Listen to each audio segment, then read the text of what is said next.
Pull the blanket up a little higher. Settle into the mattress. Feel the weight of the covers against your skin, that gentle, heavy pressure that tells your nervous system it's okay to let go. Notice the temperature of the room. Maybe it's a cold winter night outside and the wind is howling against the glass. But in here, it's still.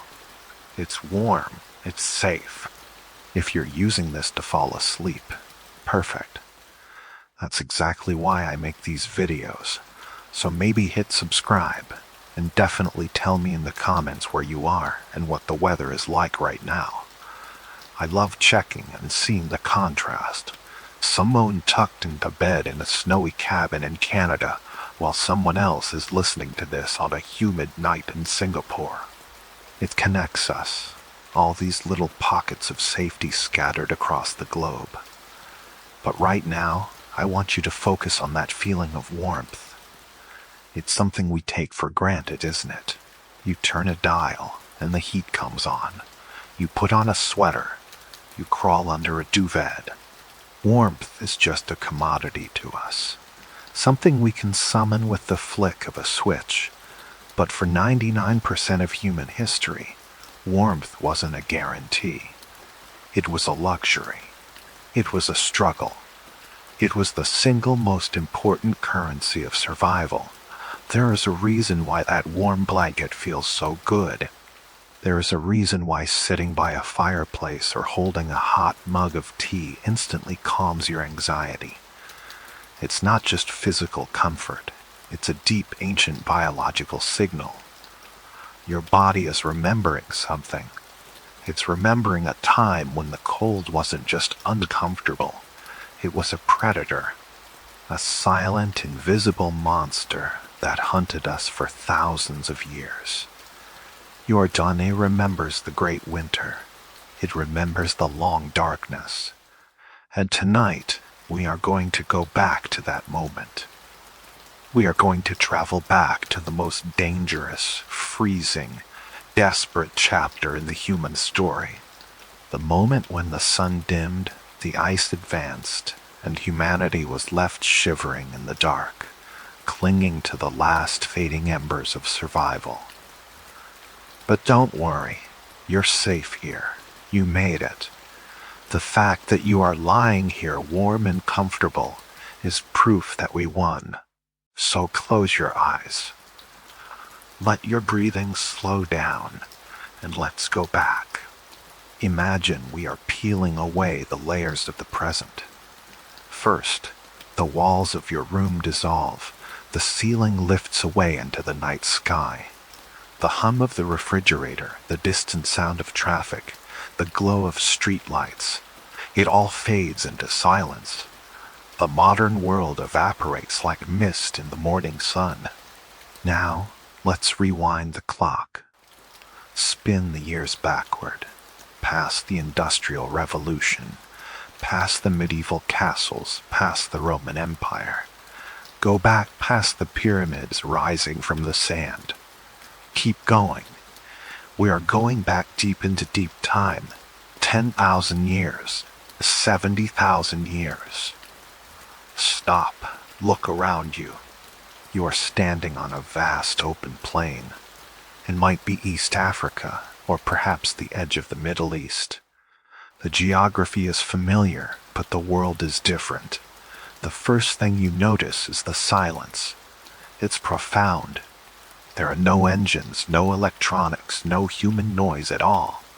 Just the wind moving through the dry grass and the sound of your own breathing. But then, you notice the air. It's sharp. It bites at your skin. It's not just a chilly evening. There is a heaviness to this cold, a persistence. Look up at the sky. It's not the bright, clear blue you're used to. It's a pale, washed-out gray, like an old photograph that's been left in the sun too long. Even at noon, the sun looks distant, hazy, like a weak light bulb struggling to pierce through a thick layer of dust. You have arrived at the precipice of the Toba catastrophe. 74,000 years ago, a supervolcano in Indonesia erupted and tore the world apart. We talked about the explosion before, about the fire and the ash. But the explosion was just the beginning. The explosion was the loud part. What followed was the quiet part, the deadly part. The ash from that eruption didn't just fall to the ground. It rose into the stratosphere and spread out like a shroud around the entire planet. It blocked the sunlight. It reflected the heat back into space. And almost overnight, the Earth began to freeze. This is the world your ancestors lived in. Picture them. They look exactly like you. Anatomically, biologically, they are you. If you put them in a t-shirt and jeans, they could walk into a coffee shop and no one would blink. But they don't have t-shirts. They don't have jeans.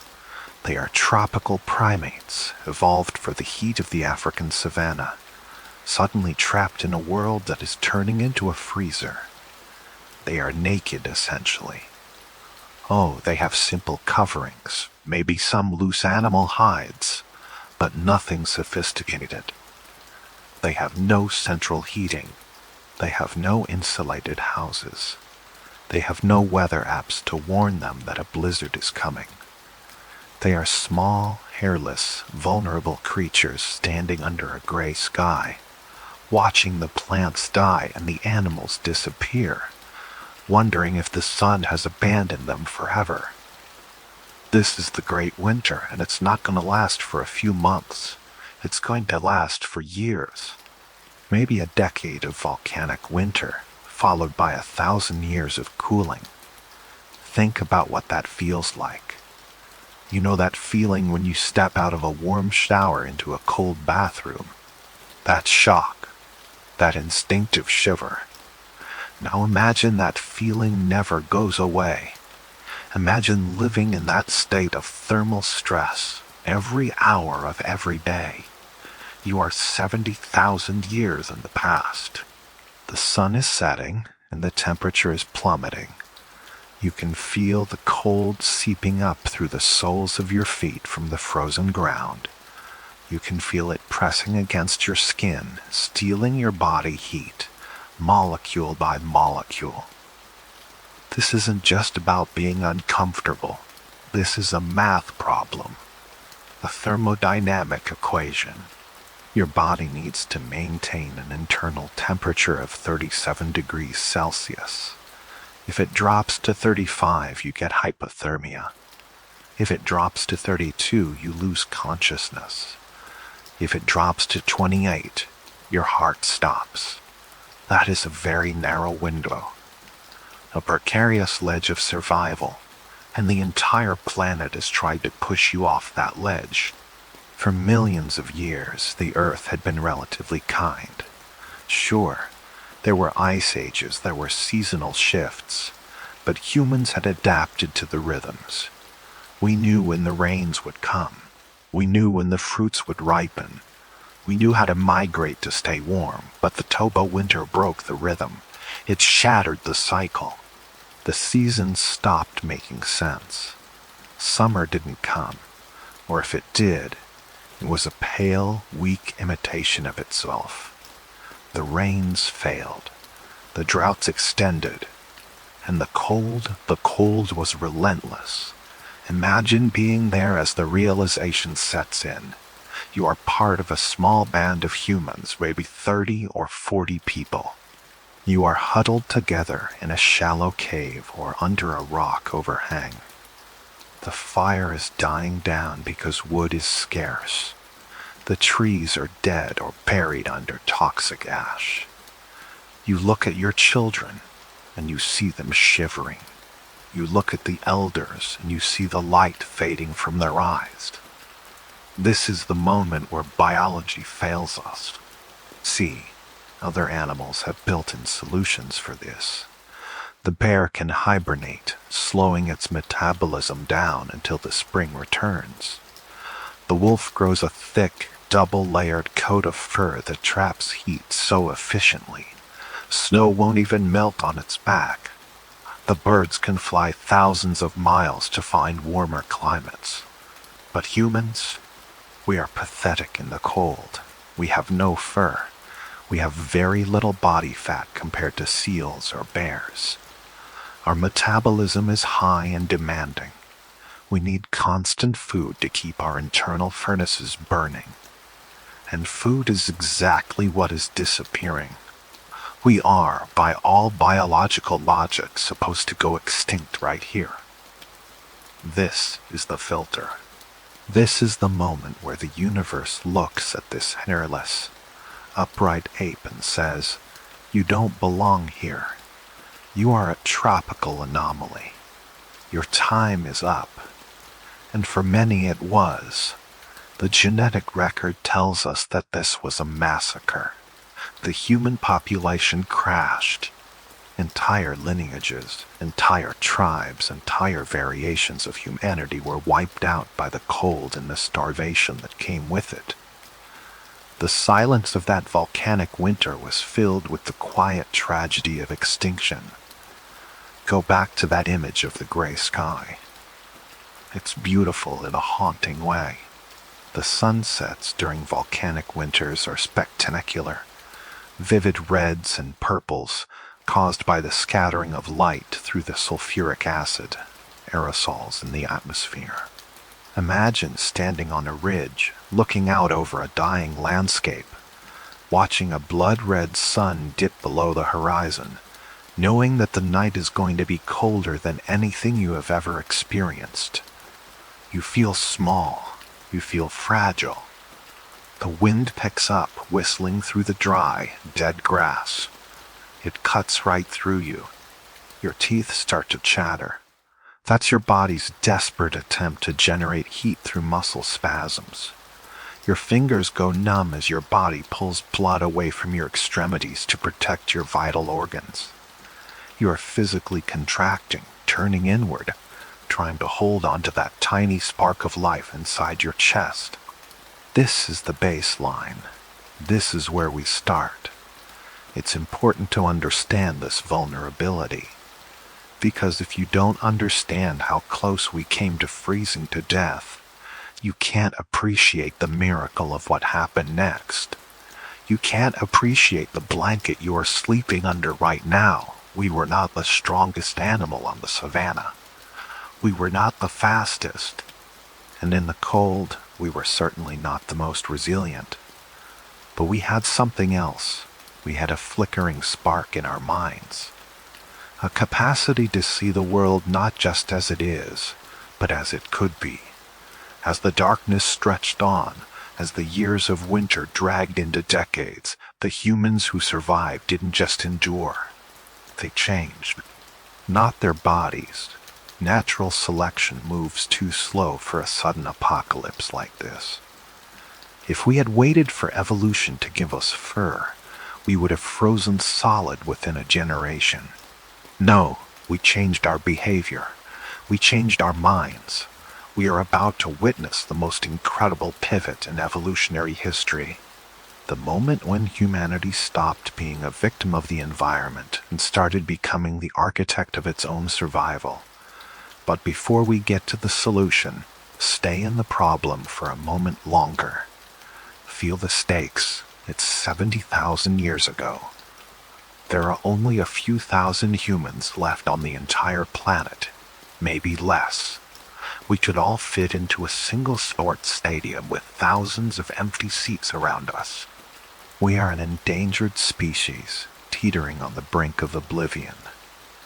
The cold is encroaching. The ice sheets are expanding in the north, locking up the world's water, turning the lush grasslands of Africa into arid, freezing deserts. The world is drying out and cooling down. Every night is a battle. Every sunset is a question. Will we see the morning?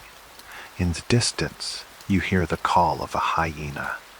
They are hungry too. The predators are desperate.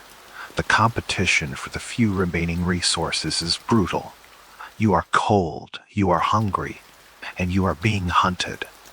This is the crucible. This is the forge. The iron doesn't know it's becoming a sword when it's in the fire. It just knows the heat and the hammer. And humanity in the grip of the great winter didn't know it was forging the future. We just knew we were cold. But here is where it gets interesting. Because when a species is pushed to the absolute edge, one of two things happens. It breaks or it bends. Most of our cousins broke.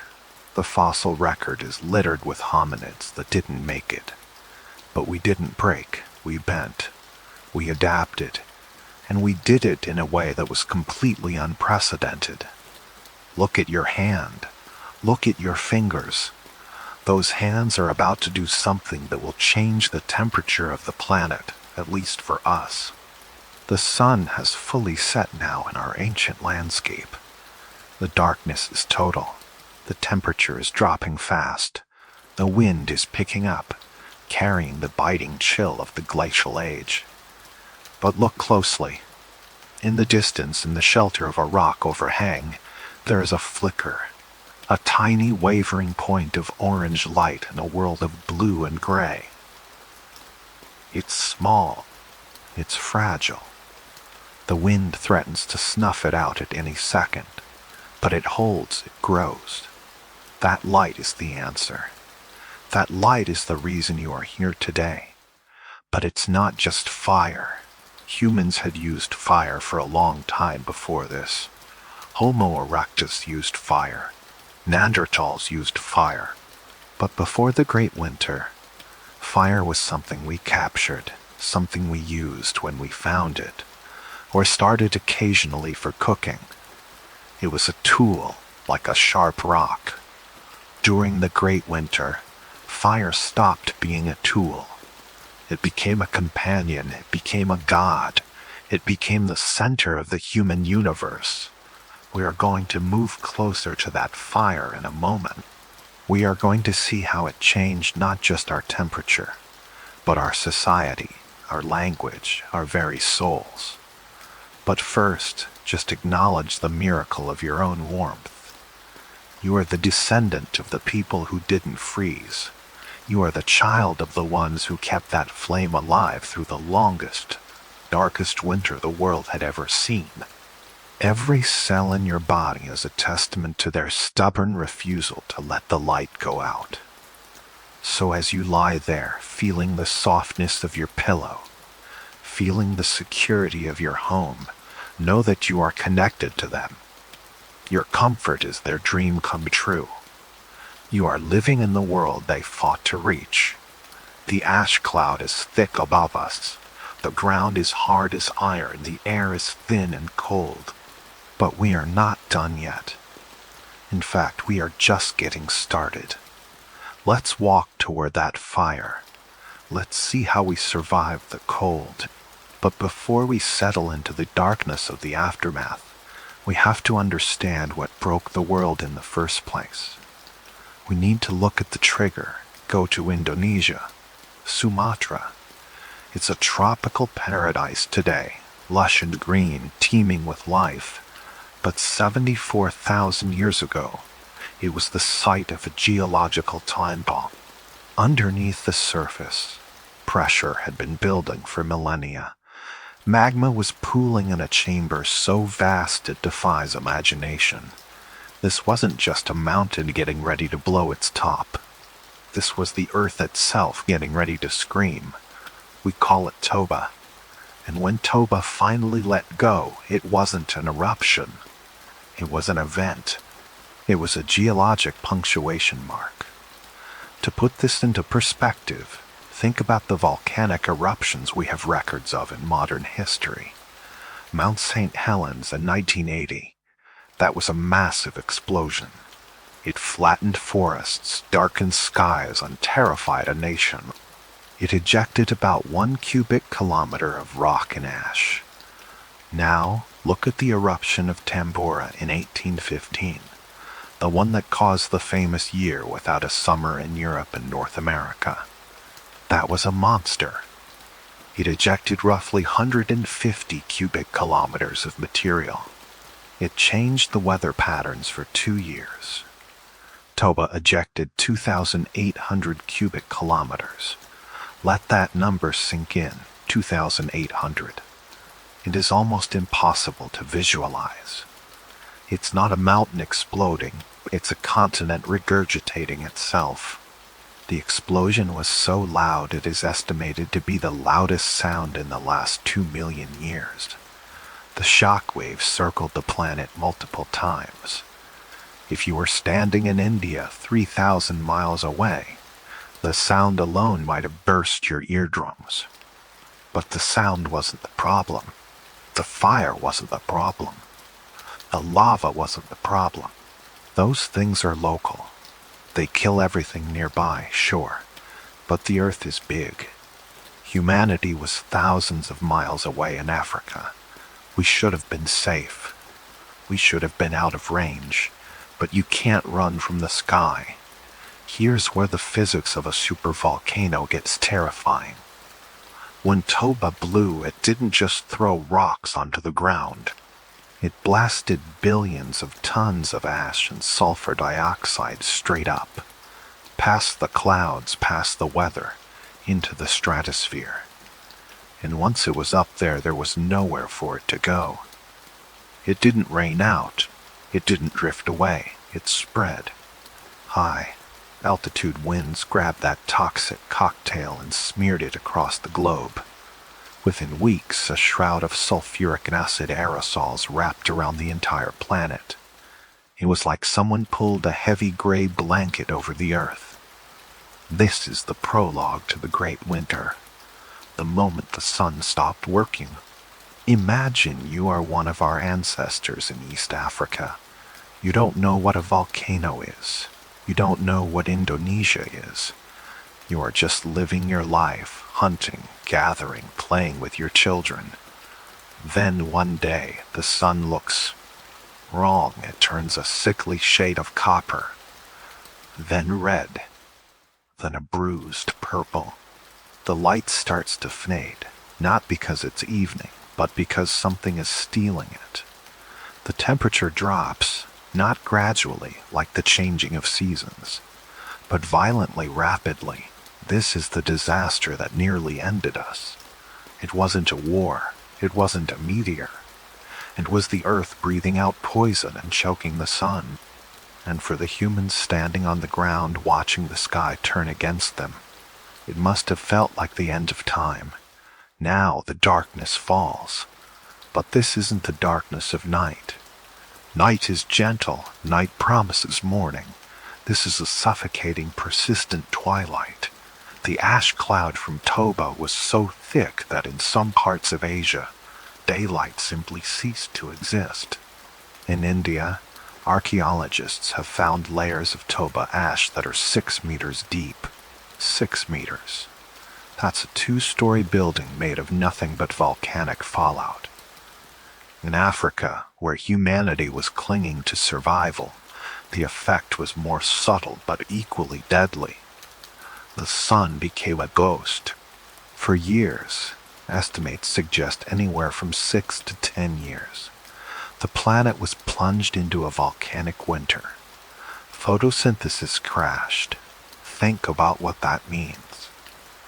We learn about photosynthesis in school as a biological process, something plants do, but it's actually the engine of life. It's the foundation of the entire food chain. When you dim the sun, you turn off the engine.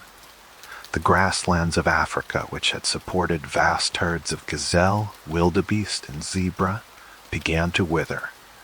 The green turned to brown and then to gray. The lush forests shrank back, leaving behind skeletal trees that couldn't produce fruit. The animals starved first. The Great Migration stopped because there was nowhere to migrate to. The herds thinned out, leaving carcasses scattered across the drying plains. And then the predators starved. And then us. Imagine the confusion. You are a human living 74,000 years ago. Your entire survival strategy depends on reading the environment. You know that when the acacia trees bloom, the rains are coming. You know that when the birds fly north, the wildebeest will follow. You have a mental map of the world that has been passed down for generations. But now the map is useless. The acacia trees aren't blooming. The rains are toxic, tasting of sulfur and ash. The birds are falling out of the sky.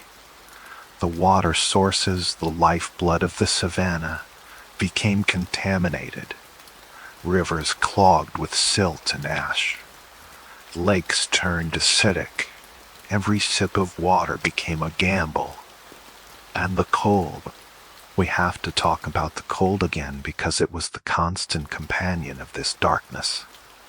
Global temperatures plummeted by 3 to 5 degrees Celsius on average. That might not sound like much on a weather report, but as a global average, it is catastrophic. In the tropics where humans lived, the drop was likely even more severe in terms of ecosystem shock. Tropical plants are not built for frost.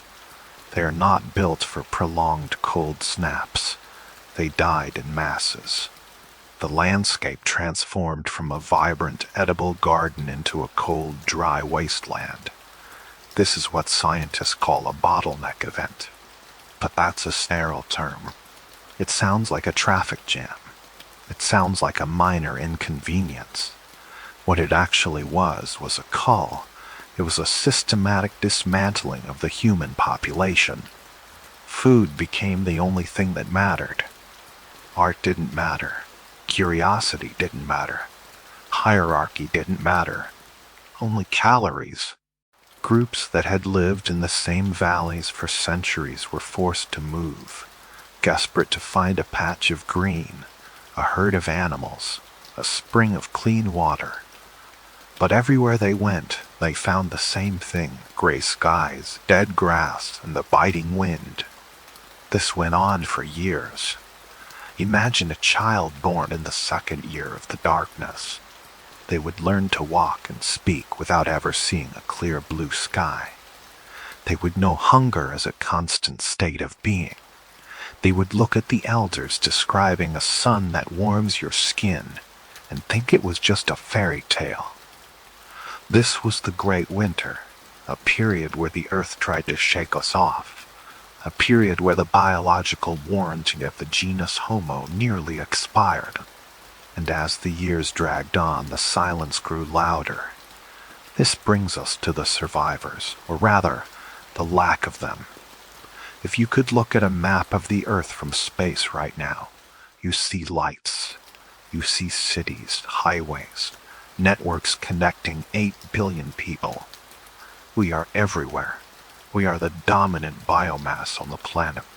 But if you looked at the Earth 70,000 years ago, after the Toba winter had done its work, you would see nothing. The human population crashed hard. Geneticists look at our DNA today. Yours, mine, everyone's, and they see a scar, a point in history where diversity vanishes. It's like a tree that was chopped down to a single branch and then grew back up from there. Based on genetic evidence, the total human population likely dropped to somewhere between 3,000 and 10,000 breeding individuals. 10,000 people. That is not a species. That is a small town. That is the crowd at a minor league baseball game. And they weren't all together, they were scattered. Tiny, isolated bands of 20 or 30 people drifting across a continent the size of Africa. Imagine the loneliness.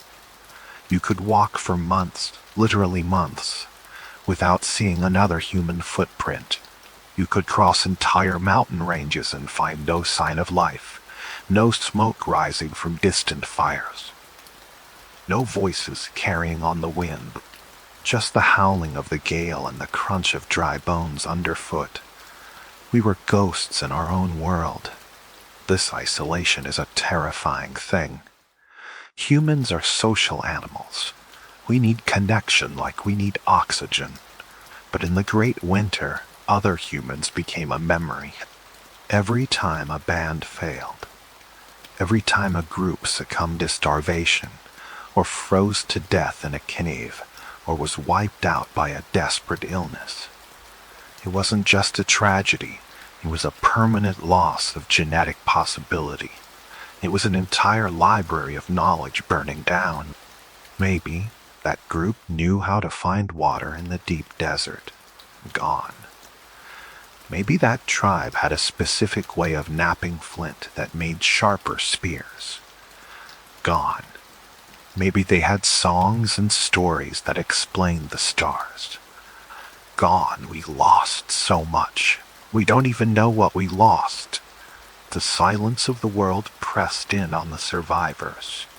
It must have felt like the universe was shrinking. And here is the thing about such low numbers. Extinction becomes a statistical probability. When you only have a few thousand individuals, one bad flu season, one massive drought, one unlucky encounter with a predator, and that's it. Game over. The story of humanity ends before it really begins. We were balancing on a razor's edge. Look at the chimpanzees. There are fewer than 300,000 chimps in the wild today, and they are considered endangered. But genetically, a single troop of chimpanzees in West Africa has more genetic diversity than all 8 billion humans alive today combined. Think about that.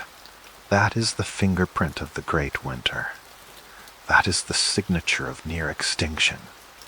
We are all so similar because we are all descended from this tiny, ragged handful of wanderers who refused to die when the world went dark.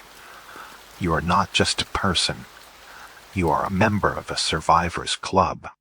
The people who made it through this bottleneck were not random. They were the toughest, the smartest, the most adaptable, or maybe just the luckiest. But as the numbers dwindled, something shifted. In the face of this overwhelming emptiness, the survivors couldn't afford to be just animals anymore. When there are only 10,000 of you left, every life becomes infinitely valuable. Every mind becomes a precious resource. You can't afford to leave the injured behind. You can't afford to fight over petty grievances. You can't afford to keep secrets. The isolation forced a new kind of connection. If you did run into another group, you didn't fight them. You couldn't. You needed them. You needed their mates to prevent inbreeding. You needed their knowledge of the terrain. You needed to know that you weren't the last ones left. So in the midst of this freezing desolation, the first networks began to form, the first deep alliances. But we are getting ahead of ourselves, because before the networks could form, before the culture could explode, we first had to survive the night. We had to deal with the immediate physical reality of a body that was freezing to death. We had to find a way to hack our own biology. The sun is gone. The plants are dead. The neighbors are dead. You are shivering uncontrollably. And you realize deep in your reptilian brain that waiting for the world to get better isn't an option. The world has changed, so you have to change. You look at the fire, really look at it. It's no longer just a tool to cook meat. It's the only sun you have left. This is the moment humanity decides to steal the warmth from the gods. This is where we stop being just another primate and start becoming something else. We are about to enter the age of the artificial environment. We are about to build the first bubble of safety against the cold. But to do that, we need to understand the fire not as a chemical reaction, but as a member of the tribe. Pull your blanket tighter. Feel the warmth trapped between your body and the fabric. That heat, that's yours. But the technology to keep it there, that started right here in the shadow of the volcano. Let's sit by the fire. Let's watch the transformation begin. Step away from the fire for a moment. Just a few steps. Feel how quickly the warmth abandons you. One moment, The heat is radiating against your face, drying your skin, convincing you that survival is easy. But move 3 meters into the dark, and the illusion shatters. The air clouds down on you like a vice. The wind slides through your thin, hairless skin and touches the bone. This is the reality of the human animal. We need to talk about your body. Not the body you have today, clothed in cotton and wool, sheltered by insulated walls. I mean the biological chassis you are riding around in. Look at your arms. Look at the fine, almost invisible hairs standing up when you get a chill. That is a ghost. That is a biological memory of a time when we were covered in thick fur, when those tiny muscles contracting at the base of each hair follicle would have fluffed up a coat to trap a layer of warm air. Now, it's a joke. It's a vestigial reflex that does absolutely nothing to save you. Goosebumps are just your body trying to use a tool it lost millions of years ago. You are a tropical primate. You were designed in the Great Rift Valley of Africa under a blazing equatorial sun. Your body is a masterpiece of heat dissipation. You are long and lean, built to maximize surface area so you can shed heat while running down gazelles on the savannah. You have millions of sweat glands designed to cool you down by evaporation. You are an evaporative cooling machine. In the context of the Great Winter, you are a design flaw. You are a radiator trying to survive in a freezer. When the temperature drops below 20 degrees Celsius, a naked human starts to burn calories just to maintain body temperature. Below 10 degrees, the shivering starts. Shivering isn't just trembling. It is violence. It is your muscles tearing at themselves, spasming uncontrollably to generate friction and heat.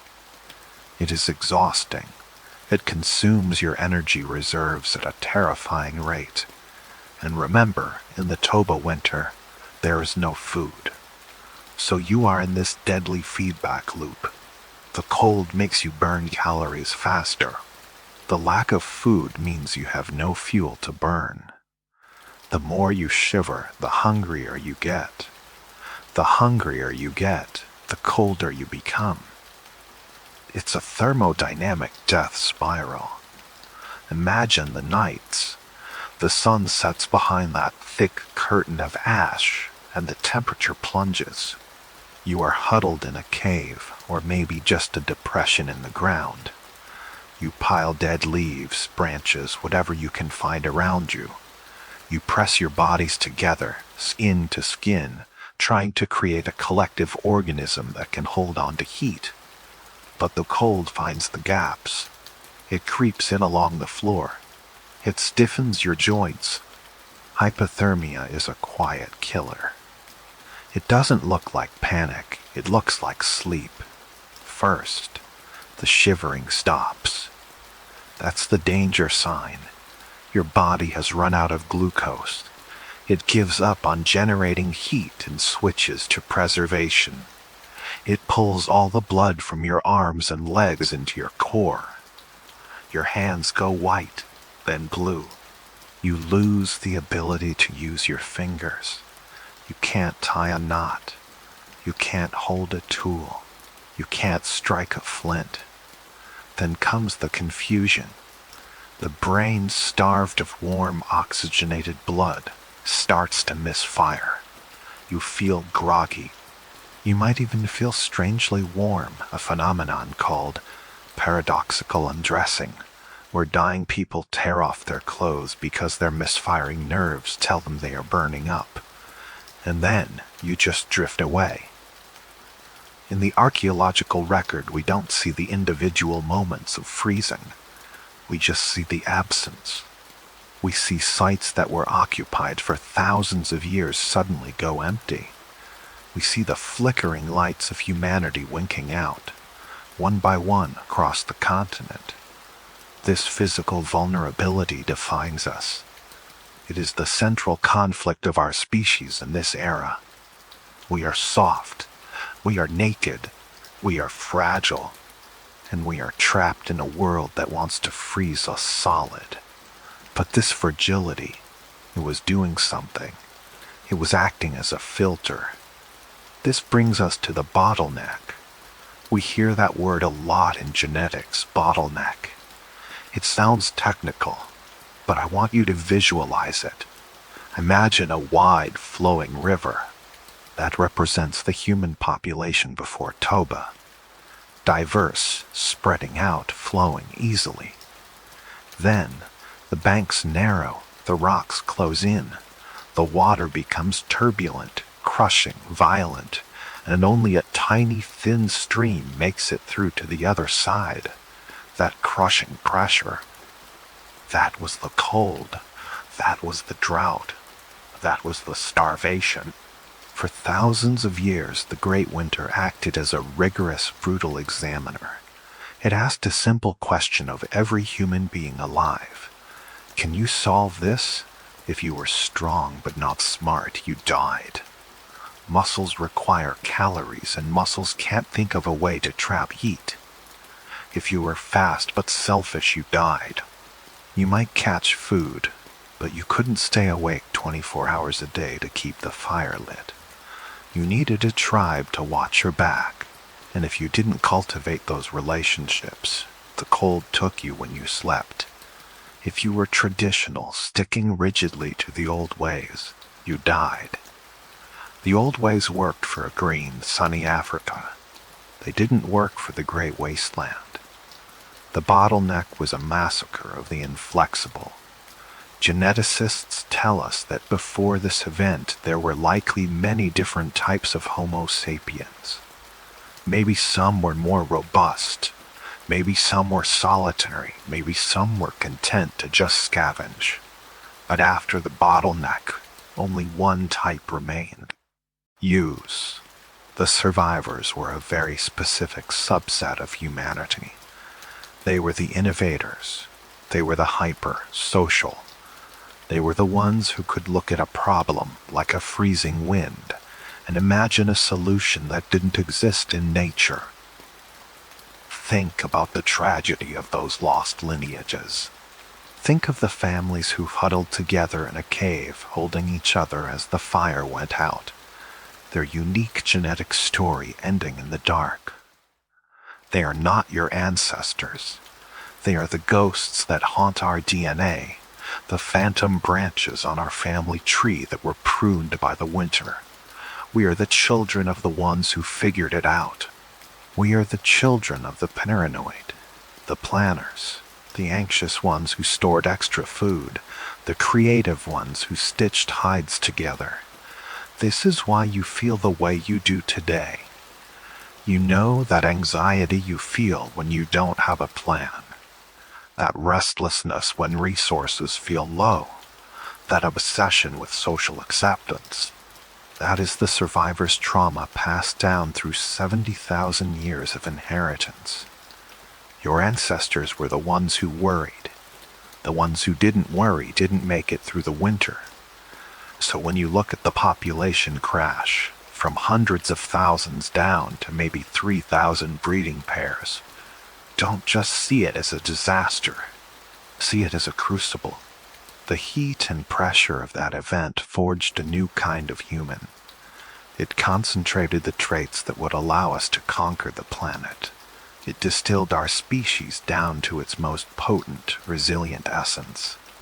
But resilience alone wasn't enough. We needed a strategy.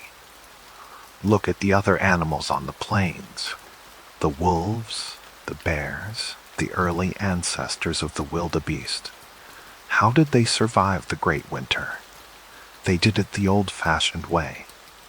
Biological evolution. Natural selection is a powerful mechanic, but it is incredibly slow.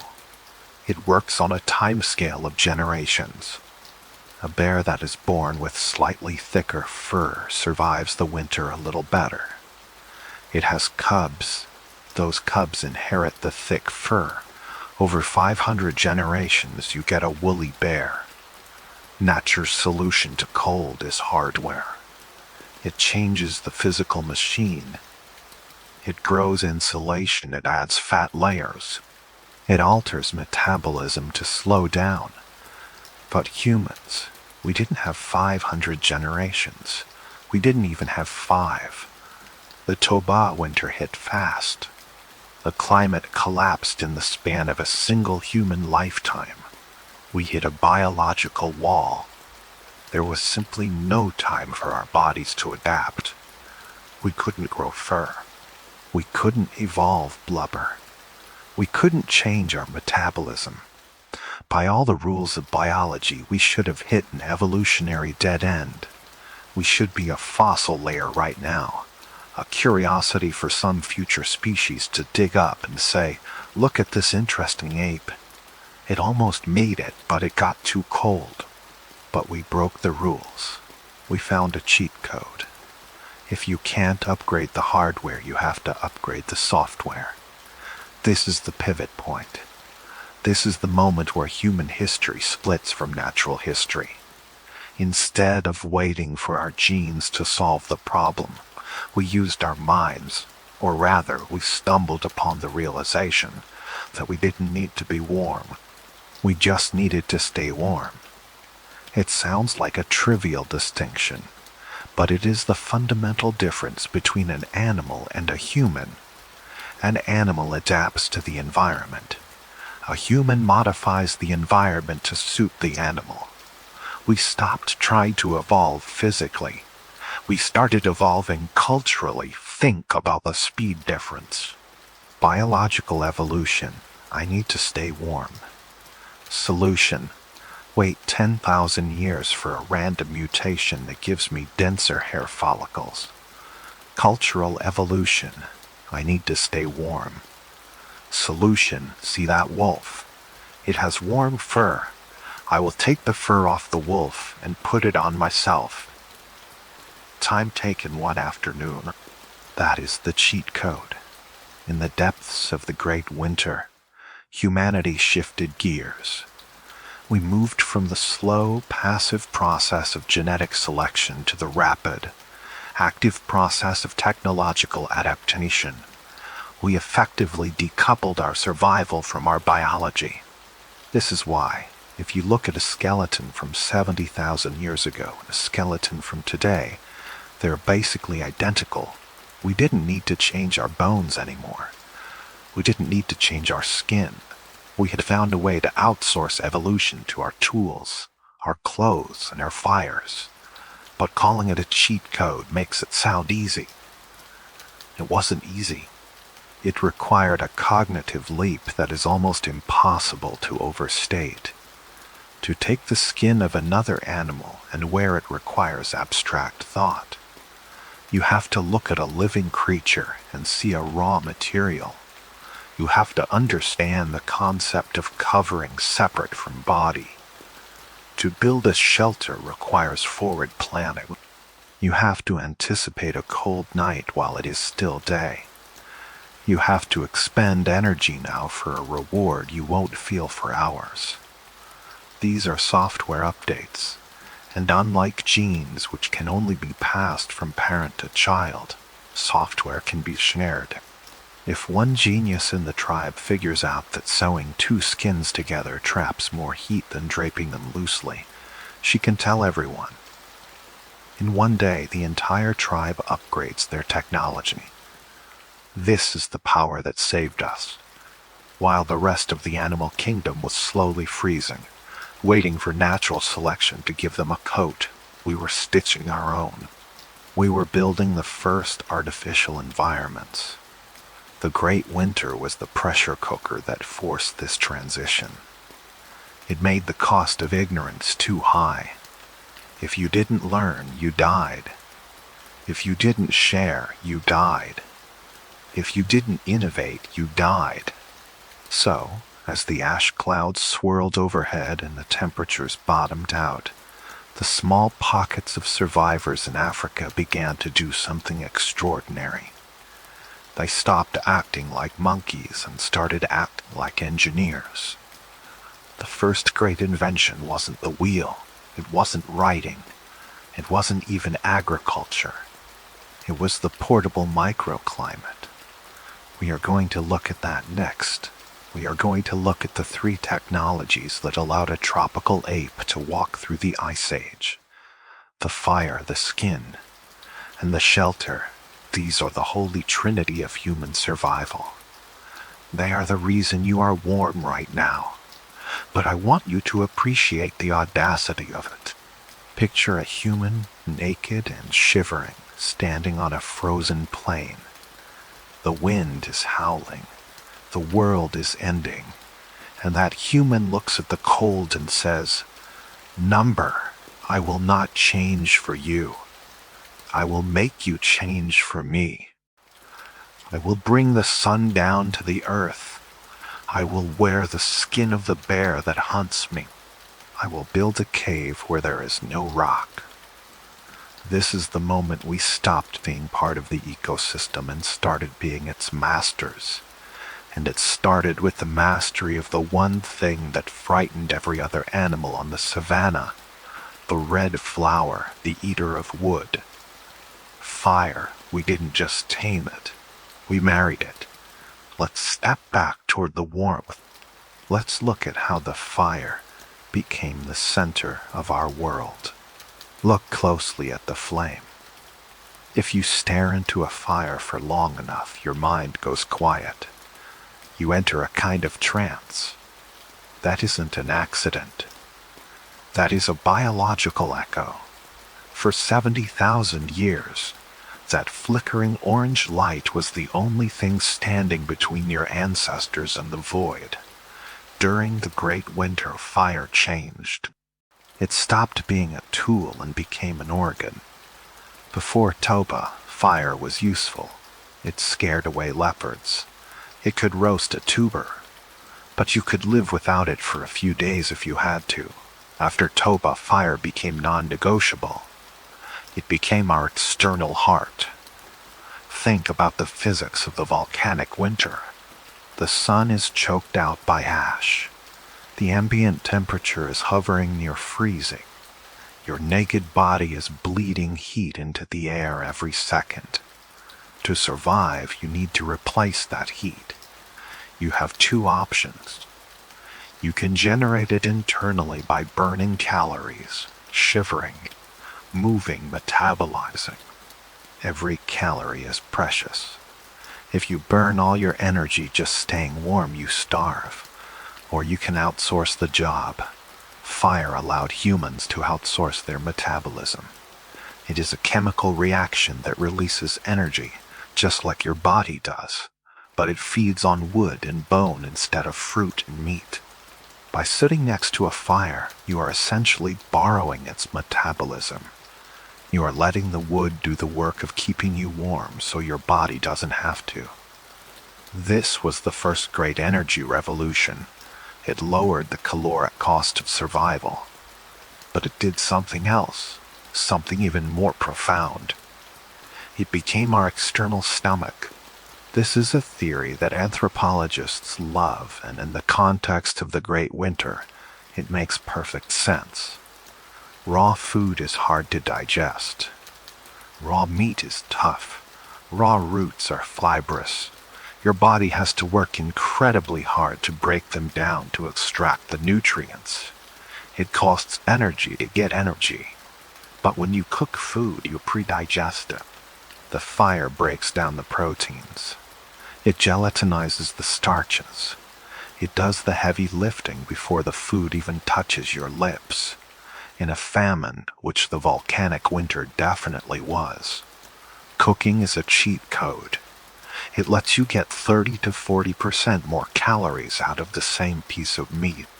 It unlocks nutrients that would otherwise pass right through you.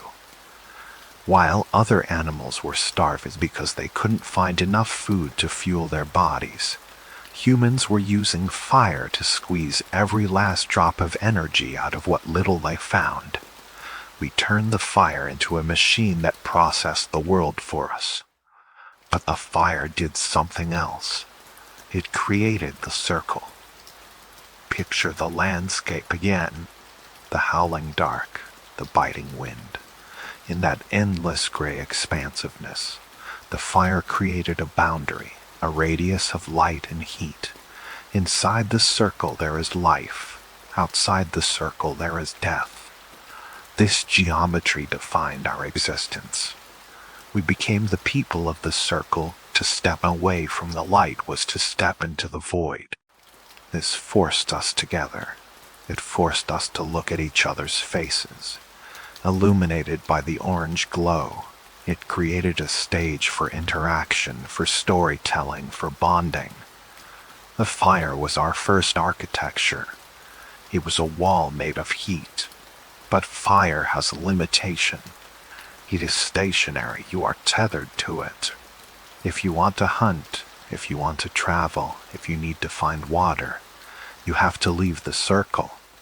And the moment you step away, the great winter is waiting to strip the heat from your bones.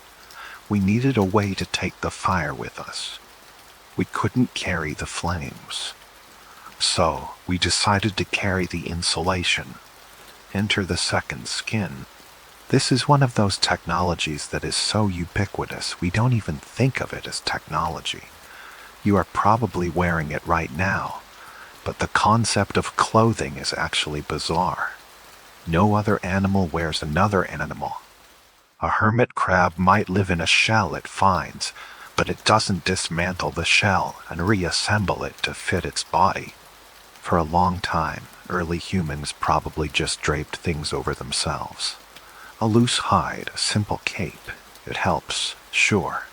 It blocks the wind a little, but in the deep freeze of the Toba aftermath, a loose cape isn't enough. The cold air circulates underneath it. It sucks the heat right off your skin. To survive the great winter, we needed something better. We needed tailoring. And here the archaeological record gives us a glimpse of a tiny, unsung hero. A piece of technology more important than the spear or the axe. The bone needle. It seems so small, a sliver of bone, polished smooth with a tiny hole drilled in one end. But this object represents a massive leap in cognitive ability. To make a needle, you need to understand the future. You need to spend hours grinding a piece of bone, not to kill an animal, not to eat, but to create a tool that will help you create another tool. With the needle and with thread made from animal sinew or plant fibers, humans stopped just wearing skins. We started engineering them. We figured out that if you cut the hide into shapes and sewed them together, you could create a seal. You could make a sleeve that fits tight against the wrist, a pant leg that tucks into a boot, a hood that cinches around the face. This is thermal engineering. By creating a fitted garment, you trap a layer of still air between your skin and the leather. Your body heats up that air, and the leather keeps it there. You are walking around in a personal bubble of tropical air. You are carrying the climate of Africa with you into the blizzard. This changed everything. Suddenly, the lethal environment was manageable. We could hunt in the snow. We could travel through the wind. We had effectively expanded our biological range without waiting for evolution to give us fur. There is a fascinating bit of genetic evidence here involving lice. Yes, lice. Evolutionary biologists have tracked the divergence of head lice and body lice. Body lice live in clothing. They can't survive on bare skin. The genetic split between the two groups happens right around this period, roughly 70,000 to 100,000 years ago. That means the lice confirm the story. That is when we started wrapping ourselves up. That is when we became the naked ape that refuses to be naked. But clothing has a psychological impact too. It separates you from the natural world. When you wear the skin of a bear, you are appropriating its power. You are saying, I defeated this predator and now I am using its own adaptation to survive. It is an act of dominance, and it leads to a shift in identity. We started to decorate ourselves. The clothes weren't just for warmth, they became markers of who we were. But that came later. In the depth of the winter, it was purely about the heat. So now we have the fire, the stationary heat source, and we have the clothing, the mobile insulation, but there's still a problem. A wind, the rain, the sheer, crushing hostility of the elements. You can't sleep in the rain, even with a coat on. You can't keep a fire lit in a blizzard. We needed a container. We needed to build a womb. This brings us to shelter. Now, early humans lived in caves, right? That's the stereotype, cavemen. And yes, if you can find a good cave, you use it. It's solid. It's dry. It protects your back. But geology is not generous. Caves are rare. They are often damp. They are often already occupied by cave bears or lions who are also looking to get out of the cold. And most importantly, caves are where they are. You can't move them. If the food migrates away from the caves, you are out of luck. The survivors of the Great Winter couldn't rely on geology. They had to become architects. We see evidence from this period of something remarkable. Humans started building structures. On the open plains of Eastern Europe and Russia, where the Toba cooling effect was severe, we find the remains of huts built from the only materials available, mammoth bones. Picture this, a landscape of white and gray. No trees, it's too cold for forests. Just windswept tundra, and rising out of the snow, a dome. It is built from the ribs and tusks of giant mammoths, interlocking like a complex puzzle. Over this frame, the humans stretched heavy, cured hides. They piled sod and earth around the base to seal out the drafts. This wasn't a temporary tent. This was a house. Inside, they dug a hearth into the floor. They lined the ground with furs. Step inside that space for a moment. Outside, the wind chill is 40 degrees below zero. It is a death zone, but you crawl through the small, low entrance tunnel, designed to keep the wind out, and you emerge into the main chamber. It is warm.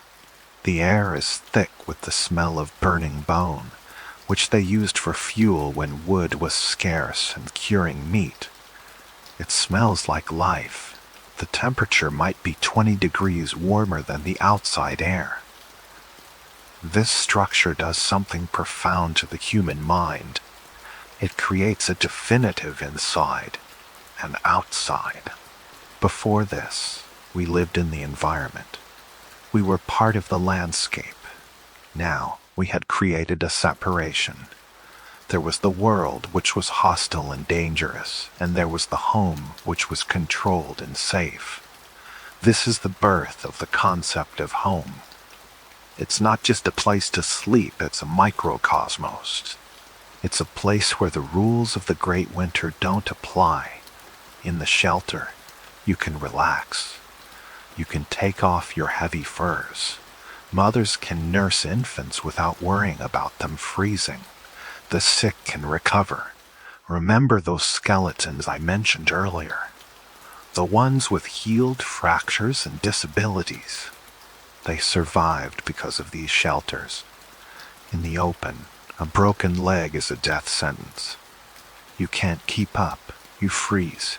But in a mammoth bone hut, you can lay by the fire for 6 weeks while the bone knits. You can be fed by your family. The shelter allowed compassion to become a survival strategy. It also changed our sleep. In the open, sleep is dangerous. You have to sleep with one eye open, alert for predators. But in a secure, enclosed structure, with a fire blocking the entrance and thick walls muffling the sounds of the night, humans could sleep deeply. We could dream, and who knows what effect the deep, REM-heavy sleep had on our cognitive development. Maybe that safe, warm darkness is where the modern human imagination was truly born. So, look at the trifecta we have assembled. Fire, the energy source. Clothing, the personal shield. Shelter, the collective fortress. These three things are the hardware of our survival. They are the physical technologies that allowed a tropical primate to hack the Ice Age. But here is the catch. You can have the best fire, the warmest coat, and the strongest hut, and you can still die because you are still small, you are still weak, and you are still vastly outnumbered by the challenges of the world. A single human in a mammoth hut is just a frozen corpse waiting to happen. You can't hunt a mammoth alone. You can't gather enough wood alone.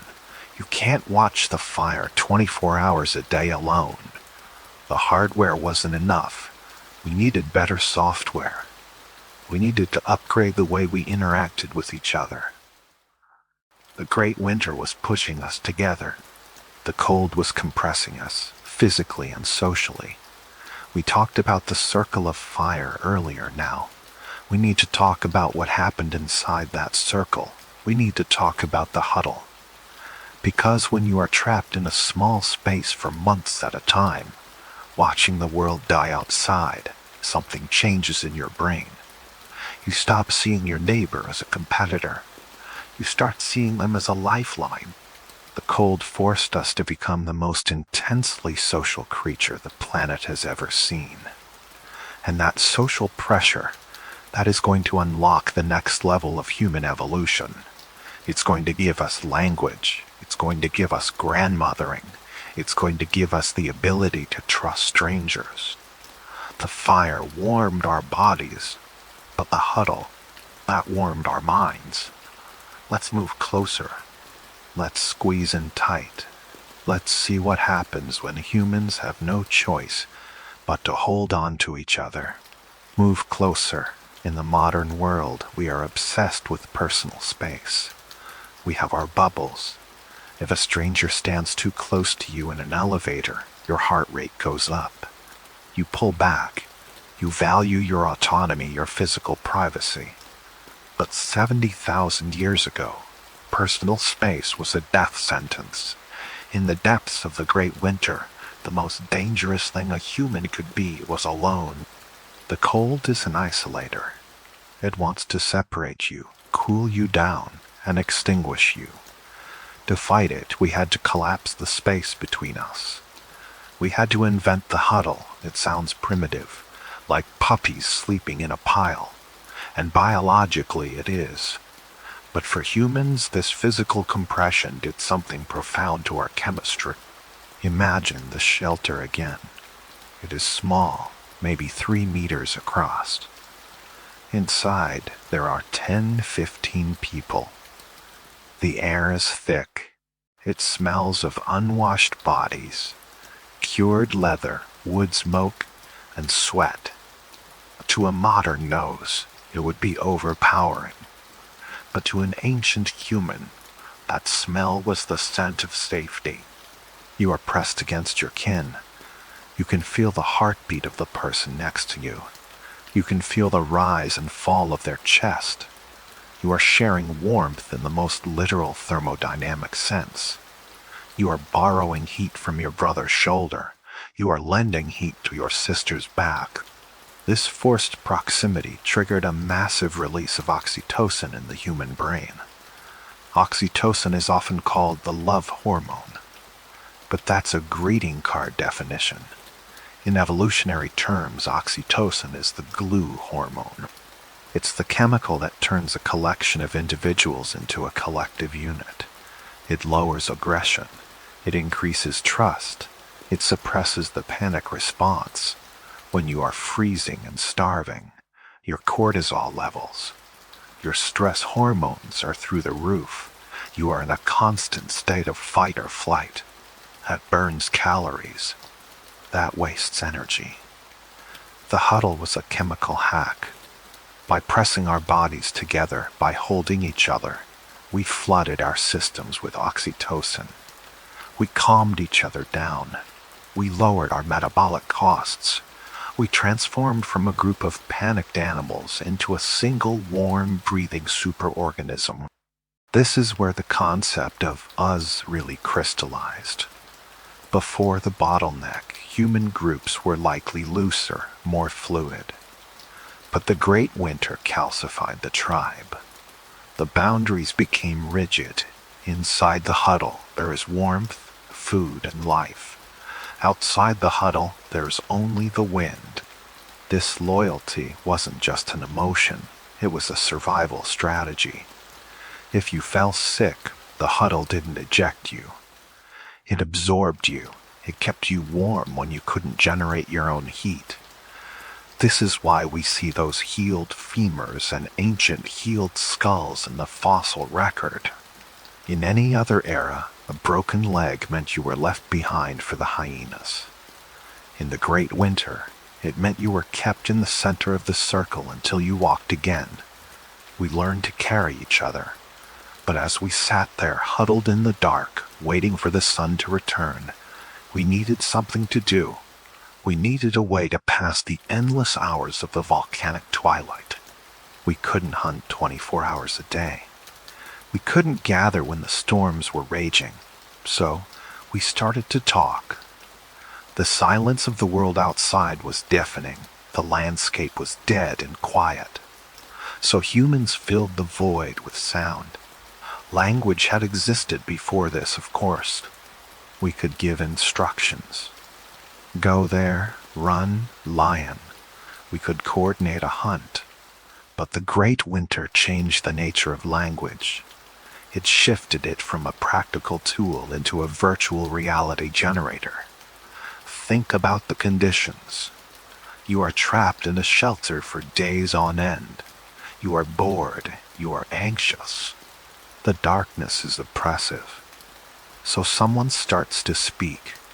Not about the here and now. Not about the meat in the corner or the draft near the door. They speak about the there and then. They tell a story. Remember the valley we used to live in. Remember the time the great bull elephant charged us. Remember the sun when it was bright. This is the birth of displacement. The linguistic ability to talk about things that are not present, to talk about the past, to plan for the future, to imagine worlds that don't exist. In the crucible of the winter, language became our entertainment, our school, and our library. It allowed us to time travel. When an elder told a story about how they survived a drought 20 years ago, they were transmitting data. They were giving the younger generation a survival simulation without them having to experience the danger themselves. This is the cultural ratchet. In most animal species, if an individual learns a smart trick, that knowledge dies with them.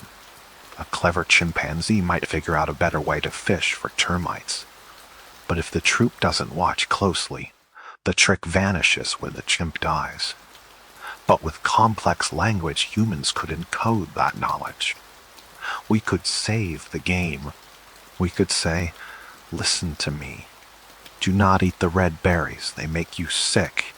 Eat the blue ones. That single sentence is worth 1,000 years of trial and error evolution. It saves lives instantly. During the Great Winter, the penalty for ignorance was death. If you didn't know how to find water under the ice, you died. If you didn't know which wood burned longest, you froze. So the storytellers became the most important people in the tribe. They were the hard drives. They were the repositories of the human survival manual. And as we huddled there, listening to the cadence of their voices, our brains began to wire themselves for narrative. We started to crave stories. We started to organize our chaotic reality into beginnings, middles, and ends. We learned to mythologize our suffering. We told stories about why the sun had vanished. Maybe a great spirit stole it. Maybe we offended the sky. These myths gave us a sense of control, a sense of meaning in a universe that seemed indifferent to our existence. We survived the cold because we could imagine the spring, and we could only imagine the spring because we had the words to describe it. But who were these storytellers? Who were the keepers of the flame? Look around the huddle. You see the strong hunters, the young men and women in their prime. They are the engine of the tribe. They bring the calories. But look closer. Look at the gray hair in the corner. Look at the wrinkled skin. There's someone else here. Someone who, by the brutal logic of the animal kingdom, shouldn't be alive. A grandmother. This is one of the greatest mysteries of human biology. In almost every other species, females reproduce until they die. A female chimpanzee is fertile until the end of her life. Natural selection usually has no use for an animal that cannot pass on genes. Once you stop reproducing, you are biologically obsolete. But human women stop reproducing halfway through their lives. They go through menopause. They live for decades after their biological utility ends. Why?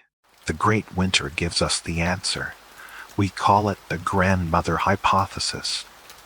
In a world of abundance, muscle matters, speed matters.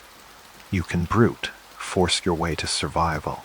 But in a world of scarcity, in a world that is broken and confusing, wisdom matters more. When the Toba catastrophe hit, the environment changed so radically that the instincts of the young hunters were useless. They knew how to hunt gazelle on a green plain. They didn't know how to find tubers in a frozen wasteland. They didn't know what to do when the waterholes dried up. But the grandmother knew. She had lived through the droughts before. She remembered the obscure plants that you could eat when everything else died. She knew how to process the toxic roots to make them safe. She knew the migration patterns that only happened once every 20 years. She was the walking library. During the bottleneck, these elders became the difference between extinction and survival. A tribe with grandmothers had a massive advantage. While the parents were out desperately searching for food, the grandmothers kept the children alive. They kept the fire lit.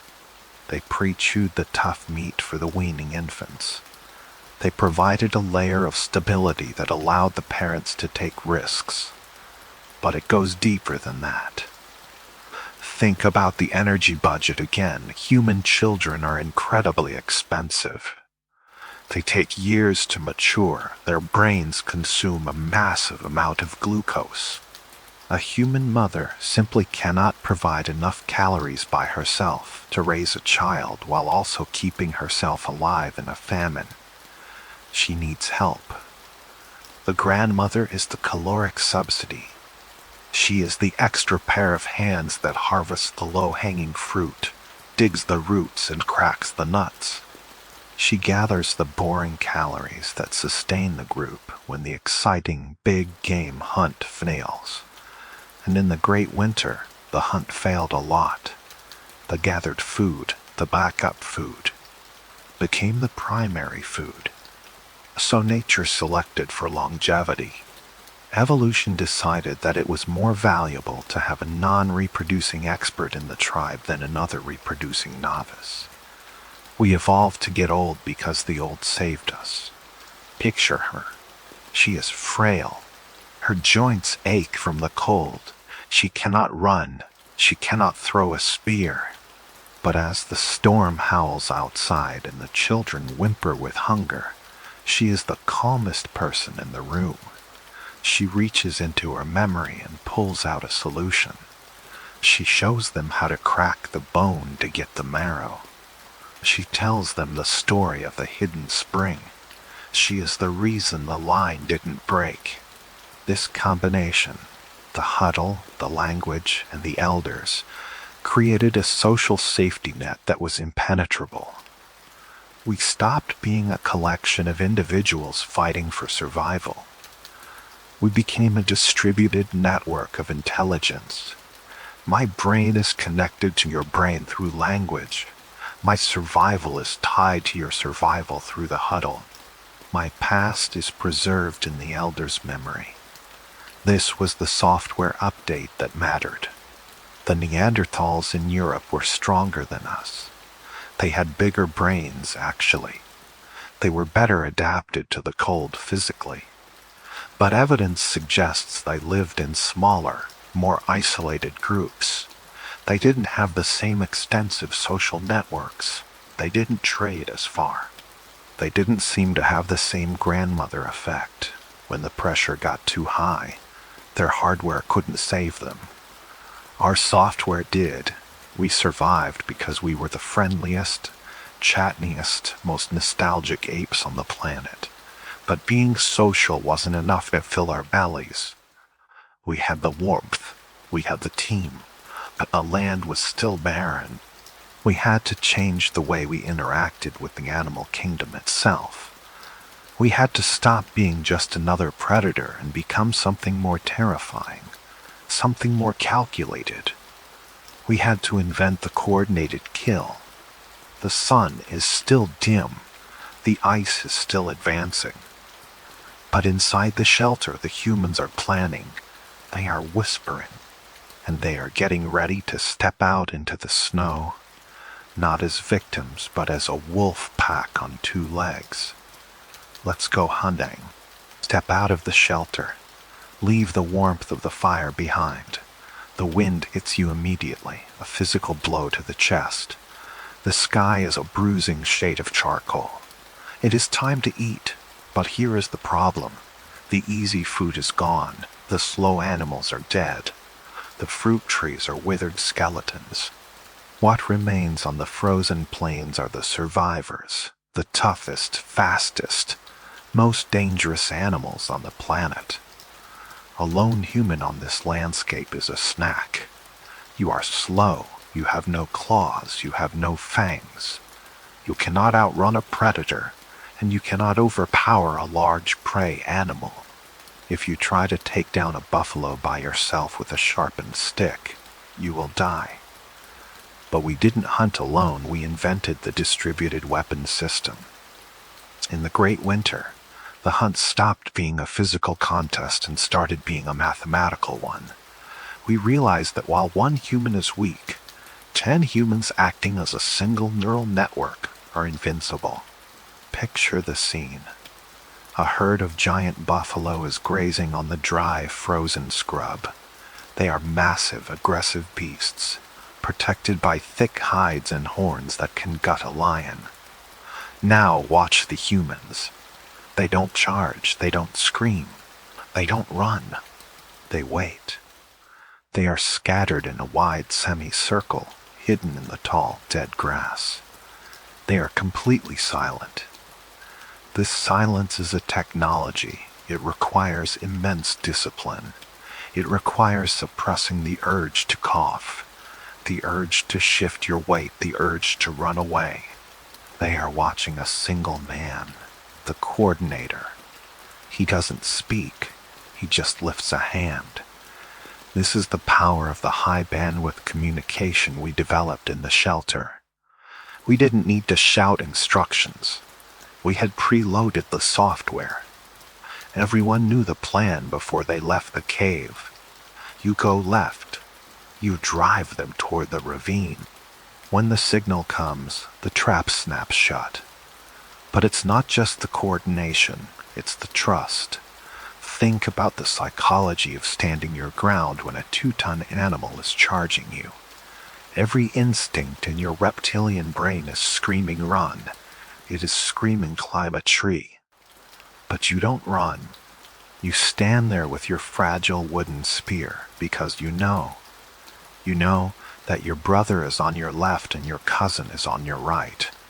You trust that they will throw their spears at the exact millisecond necessary to save your life. This is tactical altruism. We weaponize trust. We turn social bonding into a killing mechanic. and we brought new tools to the fight. This is likely the era where projectile technology became standard. The spear thrower, the atlatl. Before this, you had to get close to stab something, close enough to smell its breath, close enough to get mauled. With the atlatl, you effectively lengthened your arm.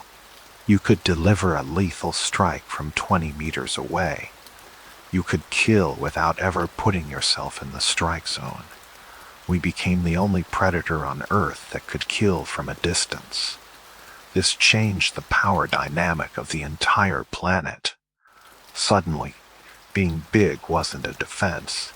Being strong wasn't a defense. The humans didn't fight fair. We fought with geometry. We fought with physics. We fought with teamwork. We drove herds off cliffs. We trapped mammoths in bogs. We targeted the predators that had hunted us for millions of years and wiped them out to remove the competition. The Great Winter turned us into the apex predator, not because we got stronger, but because we got organized.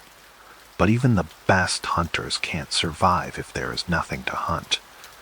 And as the years of darkness stretched into decades, the interior of Africa began to die. The grasslands turned to deserts. The herds thinned out until they vanished. The silence of the plains became absolute. The trap was closing. The coordination was perfect. The tools were sharp, but the land was empty. We had to move. We had to find the edge of the world. Imagine being part of a band that decides to leave everything they know. The water holes are dry. The game trails are overgrown. The elders say that staying here means death. So you walk. You walk toward the horizon, guided by rumors, by desperate hope, or maybe just by the smell of salt on the wind. You walk for weeks. You cross the burning, freezing deserts where the sand strips the skin from your face. You leave the weak behind. You watch your friends drop from exhaustion.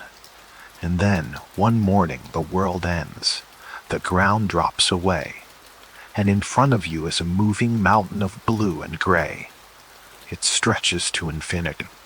It roars with a sound louder than thunder. The ocean, specifically the southern coast of Africa, places like Pinnacle Point. This is the refuge. This is the Garden of Eden, but it doesn't look like a garden. It looks like a rocky, windswept coastline battered by the Antarctic currents. But look closer. The tide is going out, and as the water recedes, it reveals a landscape that is alien to the savanna hunters. Rock pools, mussel beds, snails, oysters, food.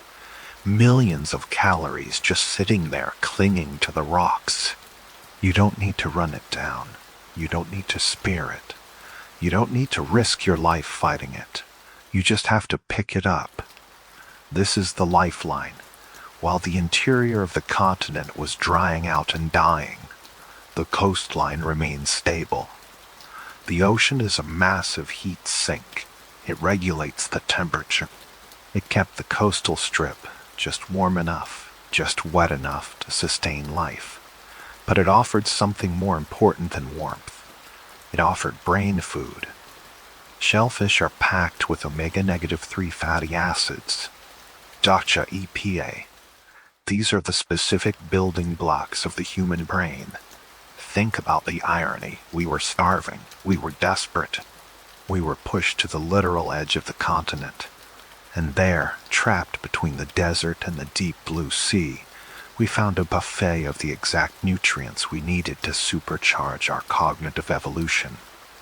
We became the people of the tides. We had to learn a new rhythm.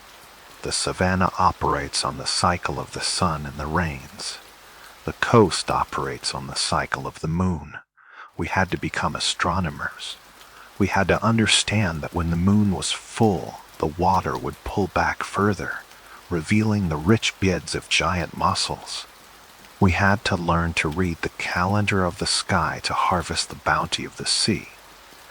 This required complex planning. It required scheduling. Meet at the big rock when the moon is a sliver. This was the birth of the coastal adaptation. And genetic evidence suggests that for a long time, maybe thousands of years, this was it. This was humanity. A few thousand people clinging to a thin strip of caves along the South African coast, looking out at the dark ocean, eating oysters, and keeping the fire lit. If you go to Pinnacle Point today, you can stand in those caves. You can see the layers of ash from the volcanic winter, and right above the ash you see the layers of shells. It is a visible record of our salvation. They sat in those caves watching the waves crash, listening to the rhythm of the tides, and they survived. They painted their bodies with ochre. They made delicate tools from stone flakes. They told stories. They were the bottleneck survivors, the ones who made it through the eye of the needle. And eventually, when the sky cleared, when the ash settled, and the sun returned to its full strength, they didn't stay there. They walked out of the caves, they walked back into the interior. They walked north, out of Africa, and into Europe, into Asia, into the Americas. They carried with them the tools they had forged in the dark, the sewn clothing, the cooperative hunting, the complex language, the fire. They were unstoppable. But they carried something else too, something that never left us. They carried the memory of the winter. And this brings us to the most fascinating part of the story, because the story isn't over. The Great Winter ended 70,000 years ago, but you are still living in it. Look around you right now. Look at your life. Why do you think we find a fireplace romantic? Why is sitting by the fire the ultimate symbol of relaxation? Biologically, smoke is bad for you. It damages your lungs. It stings your eyes. We should have an aversion to it. But we don't. We love it. We stare into the flames and we feel a deep, narcotic sense of peace. We pay extra for apartments with fireplaces. We put videos of burning logs on our television screens during the holidays. That is not a cultural trend. That is an evolutionary scar. Your brain loves the fire because for 70,000 years the fire was the only thing that kept you alive. The fire means safety. The fire means we made it through the night. When you sit by a fire, you are tapping into the oldest dopamine pathway in your system. You are getting a chemical reward for doing the thing that saved your species. Or think about the weather. You know that feeling when you are inside, warm and dry, and a storm is raging outside. Rain lashing against the window, wind howling in the eaves. You should feel anxious. That weather is dangerous. But you don't. You feel cozy. You feel hygge, as the Danes call it. That feeling of intense satisfaction comes from the contrast. It comes from the ancient realization that the cold is out there, but I am in here. It is the echo of the mammoth bone shelter. It is the memory of the cave at Pinnacle Point. Your brain is constantly scanning for that contrast. We build our entire aesthetic of comfort around it. Heavy blankets, warm drinks, dim lighting.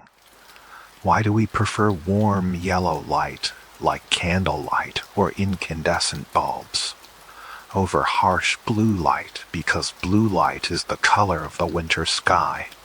It's the color of the ice. Yellow light is the color of the flame. It's the color of the home. We are still trying to recreate the conditions of the refuge. And look at our diet. We talked about the thrifty gene earlier, the craving for calories. But it's more specific than that. What is the ultimate comfort food? Usually it's something warm, fatty, and carb-heavy stews. soups, roasted meats. We crave hot food. We are the only animal that cares about the temperature of our meal. If you give a dog a cold steak, he's thrilled. If you give a human a cold steak, we feel sad. We want the heat. We want the pre-digested, fire-touched energy that saved us from starvation.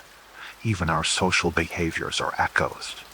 Why do we gather around tables to eat?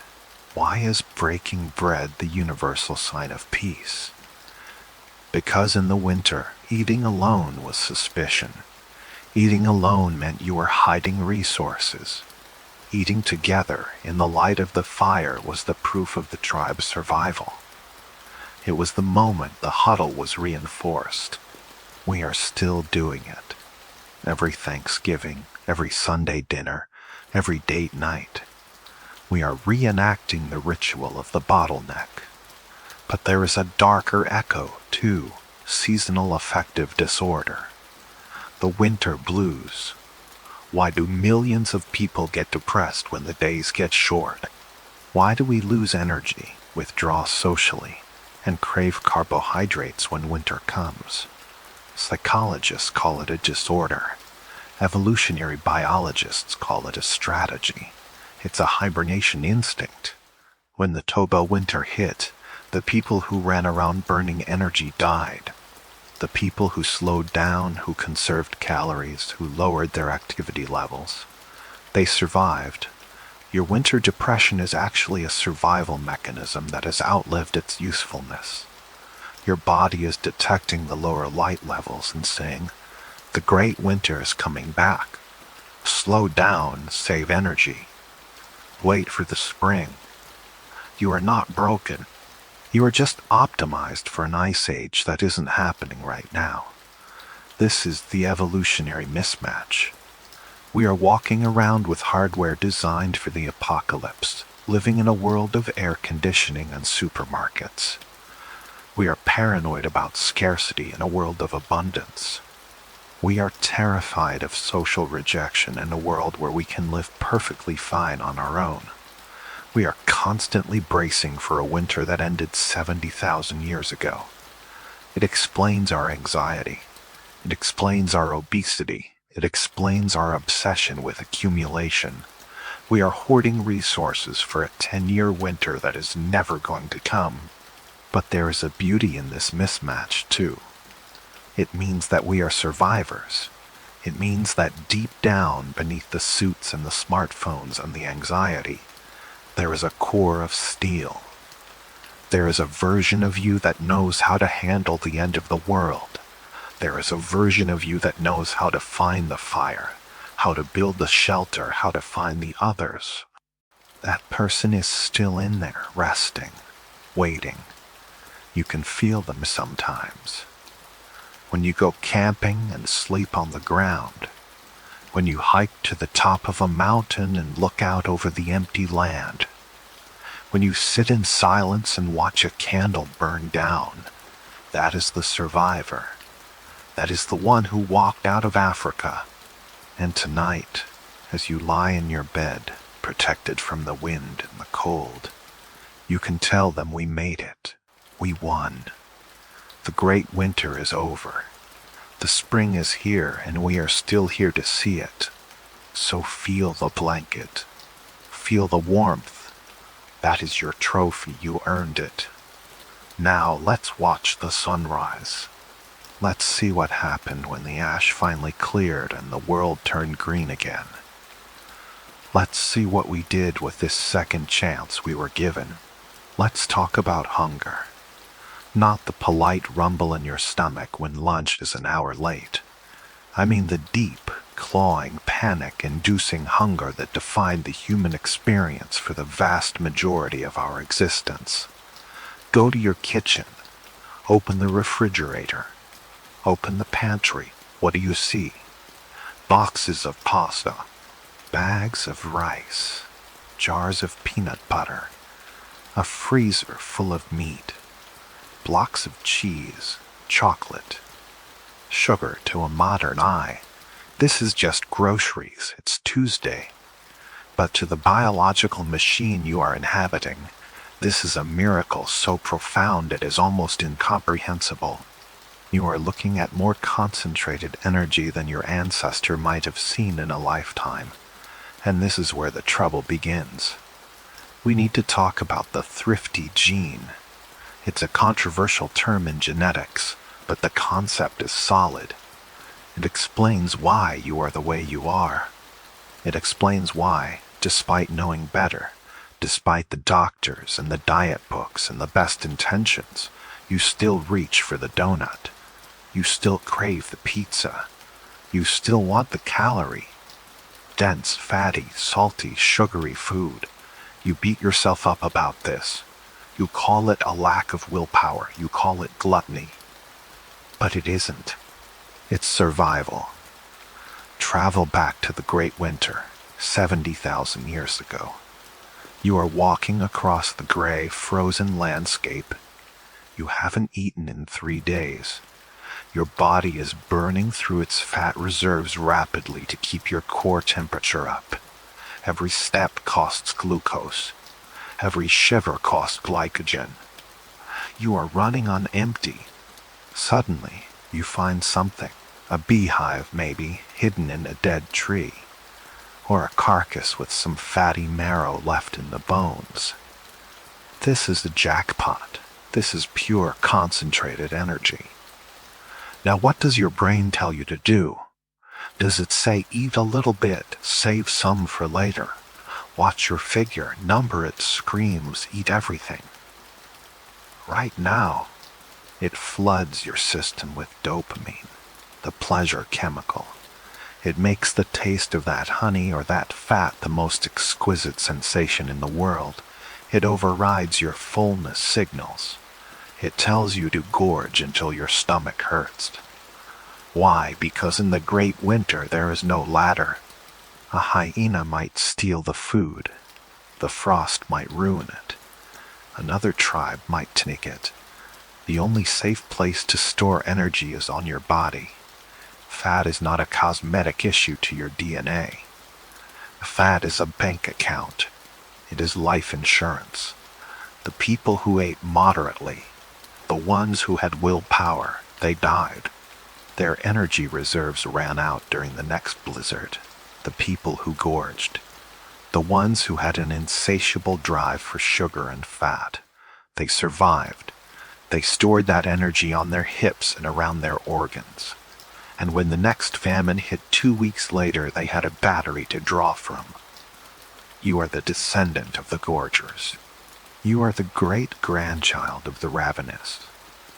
This biological programming is etched deep into your hypothalamus. It is a subroutine that says calories are scarce. Calories are fleeting. If you see them, consume them. Now, fast forward to the 21st century. You walk into a supermarket. You are surrounded by thousands of calories. Aisles of sugar, shelves of processed fats. It is the Garden of Eden, engineered for maximum palatability. But your brain doesn't know you are in a supermarket. It doesn't know about agriculture or global supply chains. It thinks you just stumbled upon the greatest honey, find in the history of the Paleolithic. It triggers the gorge protocol. It releases the dopamine. It shuts down the stop eating. Hormones like leptin. It screams at you to consume. And when you do, when you eat that entire bag of chips or that second slice of cake, your body thinks it is saving your life. It thinks it is preparing you for the famine that is just around the corner. It packs that energy away as fat efficiently, aggressively. It guards those fat stores with jealous zeal. If you try to diet, if you restrict calories, your body panics. It thinks the great winter has returned. It lowers your metabolism. It increases your hunger hormones. It fights you every step of the way because it loves you. It wants you to survive the Ice Age. This is the tragedy of the modern human. We are programmed for scarcity, but we live in abundance. We are navigating a candy store with a starvation operating system. And it's not just food, it's the type of food. We specifically crave the things that were hardest to find. Sweetness meant ripe fruit, rare energy. Salt meant electrolytes, crucial for muscle function. Fat meant density, the highest calorie per gram ratio available. Today we have engineered hyper-palatable foods that hit all three of these buttons at once. Ice cream cheeseburgers. They are super stimuli. They are louder than anything in nature. They deafen our natural satiety signals. So, the next time you feel that pull toward the pantry late at night, be gentle with yourself.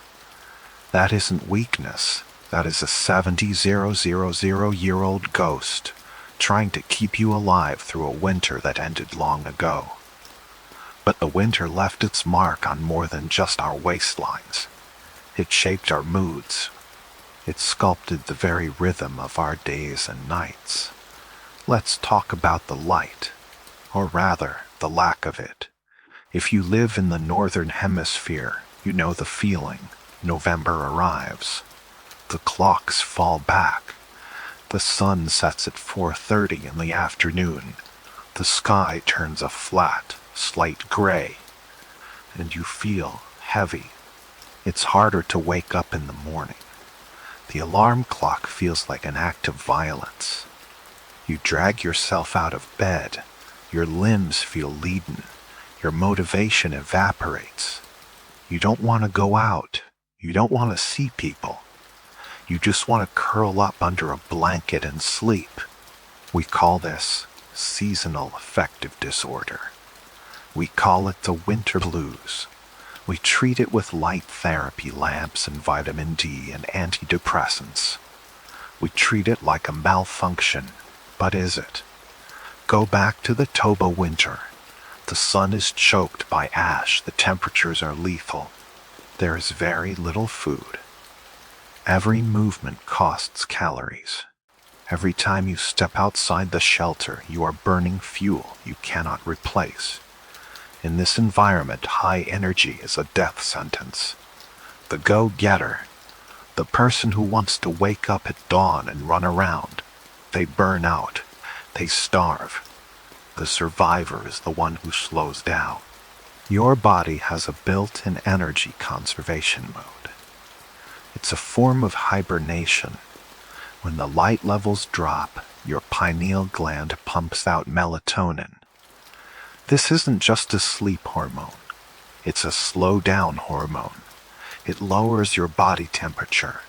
It suppresses your appetite for activity. It encourages lethargy. It is telling you the environment is hostile. There is no food out there.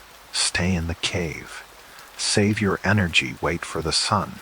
This depression, this heaviness, it was a survival strategy. It was a way to keep you inside the huddle, close to the fire, doing absolutely nothing, because doing nothing was the smartest thing you could do. Think about the symptoms of winter depression. You crave carbohydrates. Why? Because carbs are quick energy that can be stored as fat.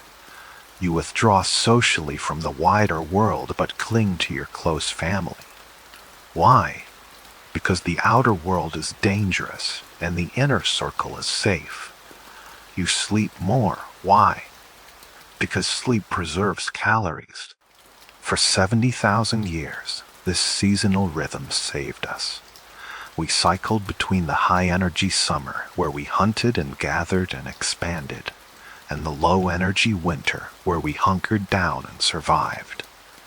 But now, we have broken the cycle. We live in a world of eternal summer. We have electric lights that banish the dark. We have 24-hour work cycles. We expect ourselves to be just as productive in January as we are in July. We fight the hibernation. We drink caffeine to override the melatonin. We set alarms to fight the sleep.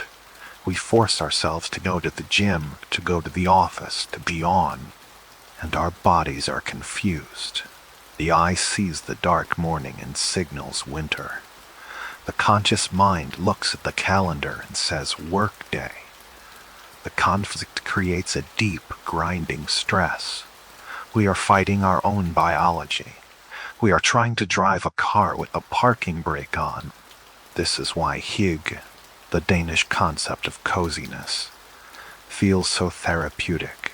It is an acceptance of the winter mode. It is giving yourself permission to do what your DNA wants to do, sit by a fire or a candle, drink something warm, eat something sweet, and do nothing. When you allow yourself to sink into that rhythm, the anxiety often lifts, because you are finally aligning your behavior with your biological programming. You are acknowledging the great winter. But there is one more instinct that the cold drilled into us. One more habit that drives modern consumption. The hoarding look at your closet. How many coats do you have? How many shoes? Look at your garage. The boxes of stuff you haven't opened in years. The old cables. The spare parts. Look at your digital life. The thousands of photos you never look at.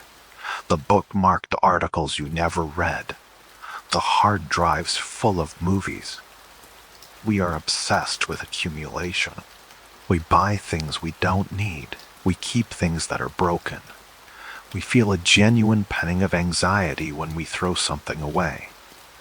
I might need it later, we say. I might need it later. That is the mantra of the Toba survivor. In the world of the bottleneck, scarcity was the only reality. You couldn't just get things.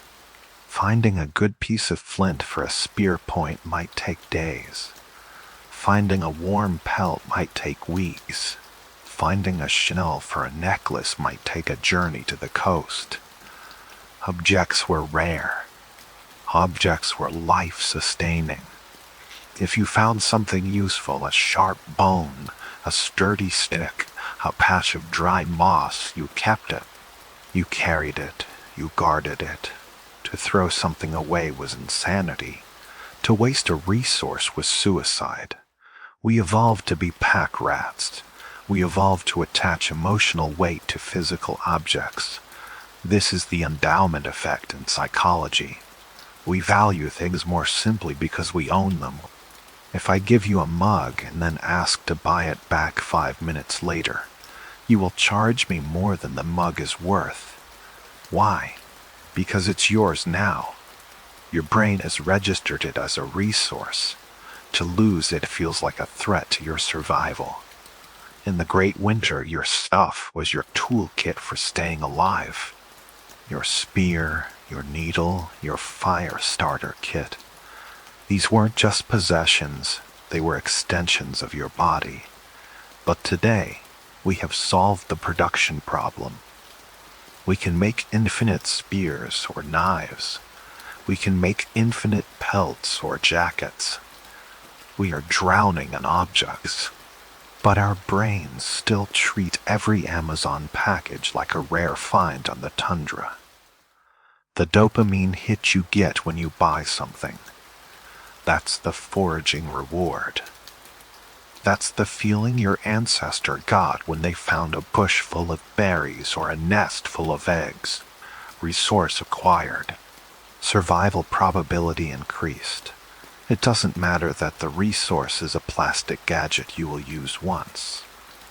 The brain's circuit is the same, and the anxiety of the empty shelf. Think about the early days of the pandemic. The toilet paper panic. The empty pasta aisles. Why did we freak out? We weren't actually going to run out of food. The supply chains were strained but intact.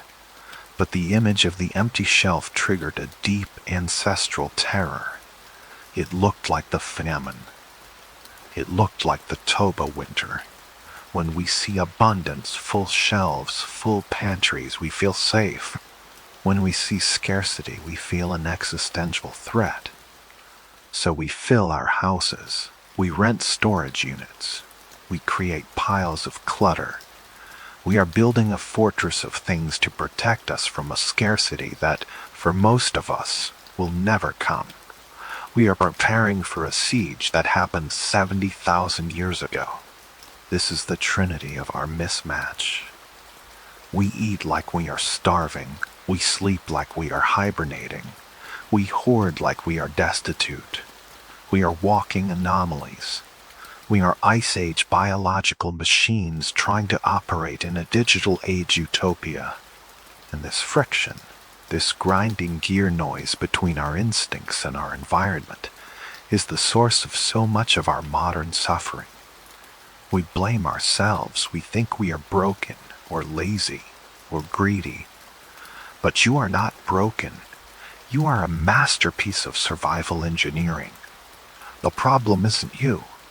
The problem is that the world changed too fast. We terraformed the planet. We turned the lights on. We filled the granaries. We banished the cold.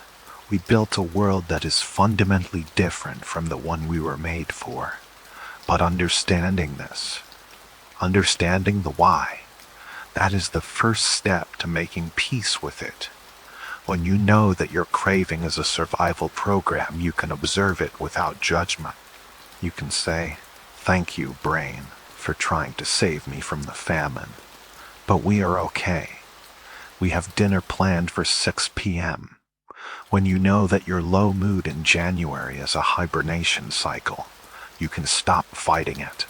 You can lean into the rest. You can embrace the slow season. When you know that your desire to buy things is a foraging instinct, you can pause. You can ask, do I need this for survival, or am I just scratching an ancient itch? We can't change our biology. We can't rewrite the genetic code that the Great Winter burned into us.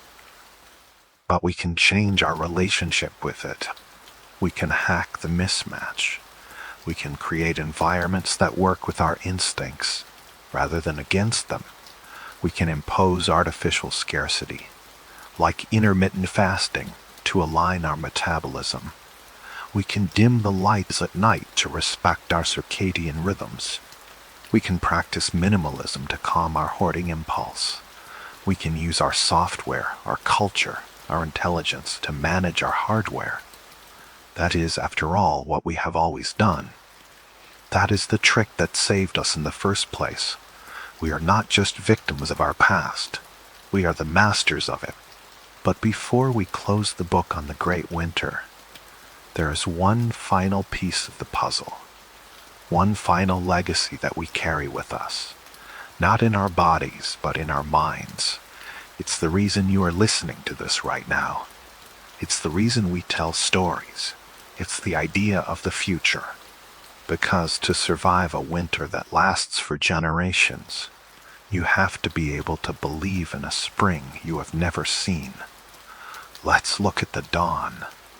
Let's look at the moment the sky cleared. It didn't happen all at once. The world doesn't heal overnight. For a long time, the change was imperceptible. Just a slight thinning of the gray haze in the upper atmosphere. A sunset that looked a little less like a bruise and a little more like gold. A winter that ended a week earlier than the one before. But slowly, inexorably, the great engine of the earth began to restart. The sulfur dioxide that had choked the stratosphere for years began to settle. Gravity pulled the poison from the sky. The rains, once acidic and bitter, began to taste sweet again. The sun, which had been a ghost for a generation, reclaimed its throne. Imagine the first true spring after the great winter. It must have been overwhelming. The dormant seeds, sleeping in the frozen earth for a decade, felt the warmth trigger their genetic alarms. The landscape exploded. The brown, desiccated scrublands of Africa turned to violent, vibrant green. Flowers that hadn't bloomed in living memory suddenly painted the hillsides. The silence broke.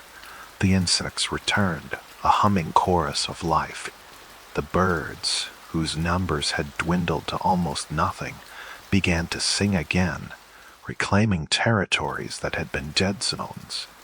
The herds of wildebeest and zebra, sensing the shift in the grass, began to multiply, their hooves thundering across the plains like a heartbeat returning to a stopped chest. And the humans, we emerged. We walked out of the caves at Pinnacle Point. We stepped out of the mammoth bone shelters in the north. We left the huddles that had kept us warm and blinked into the bright, piercing light of a restored world. But we were not the same animals that had entered the darkness. We went into the bottleneck as scattered bands of clever primates. We came out as a hardened, unified, technologically sophisticated force of nature. We had the fire, we had the sewn clothing, we had the projectile weapons. We had the complex language, we had the tight social networks. We had the software, and now the world was open. The barriers were gone. The deserts that had blocked our path turned into grasslands. The ice sheets in the north began to retreat, leaving behind scraped, fertile earth. This is the moment of the great expansion. This is the moment when we realized that the entire planet was ours. We didn't just stay in the refuge zones, we pushed out. We followed the green corridors north out of Africa, across the Sinai, and into the rest of the world. We encountered the Neanderthals in Europe and the Denisovans in Asia, cousins who had weathered the winter in their own ways, and we absorbed them, outcompeted them, replaced them. We moved fast. In just a few thousand years, a blink of an eye in geological time, we had walked to Australia. We had walked to the Arctic. Eventually, we would walk across the Bering Land Bridge and down into the Americas. We were unstoppable. Why? Because we were no longer fighting the environment. We carried our environment with us. When we hit the cold of Siberia, we didn't freeze, we built better parkas. When we hit the heat of the jungle, we didn't die. We invented new medicines and shelters. When we hit the ocean, we built boats. The great winter had trained us too well. It had over-prepared us for a mild world. It was like training with heavy weights for years and then suddenly taking them off.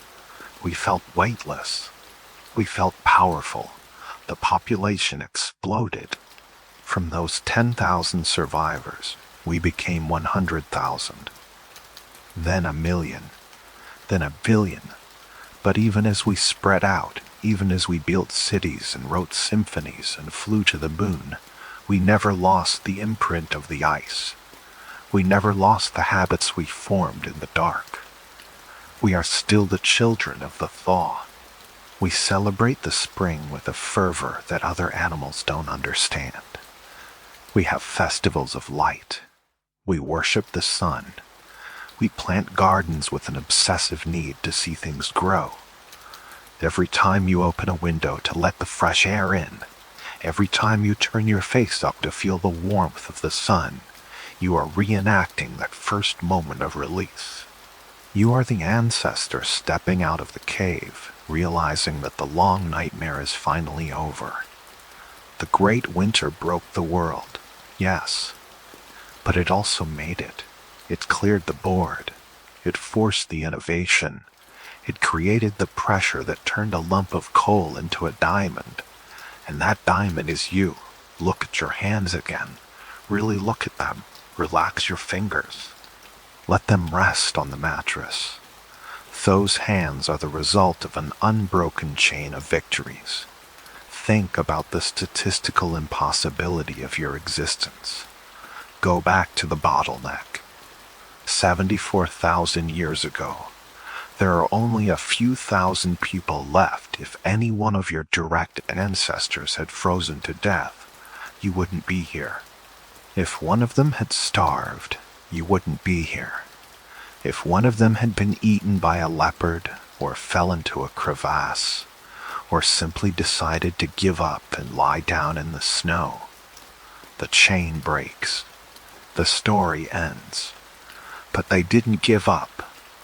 Every single one of them found a way. Your great-great-grandmother, 10,000 times removed, was the woman who figured out how to crack the marrow bone when there was no other food. She kept her child alive. That child was your ancestor. Your distant grandfather was the man who stood guard at the mouth of the cave, shivering in the dark, holding a spear with frozen fingers, refusing to sleep so that the tribe could rest. He survived the night. He passed on his genes. You are the baton in a relay race that has been running for 70 millennia across the most hostile terrain imaginable. You are the victory condition. We often feel small in the modern world. We feel insignificant. We feel like we are just one of billions, lost in the noise of traffic and the internet. We feel weak because we get tired, or because we have anxiety, or because we can't stop eating sugar. But change your perspective. Your anxiety is not a weakness. It is the radar system that kept your lineage alive. Your hunger is not a flaw. It is the engine that drove your ancestors across the ice.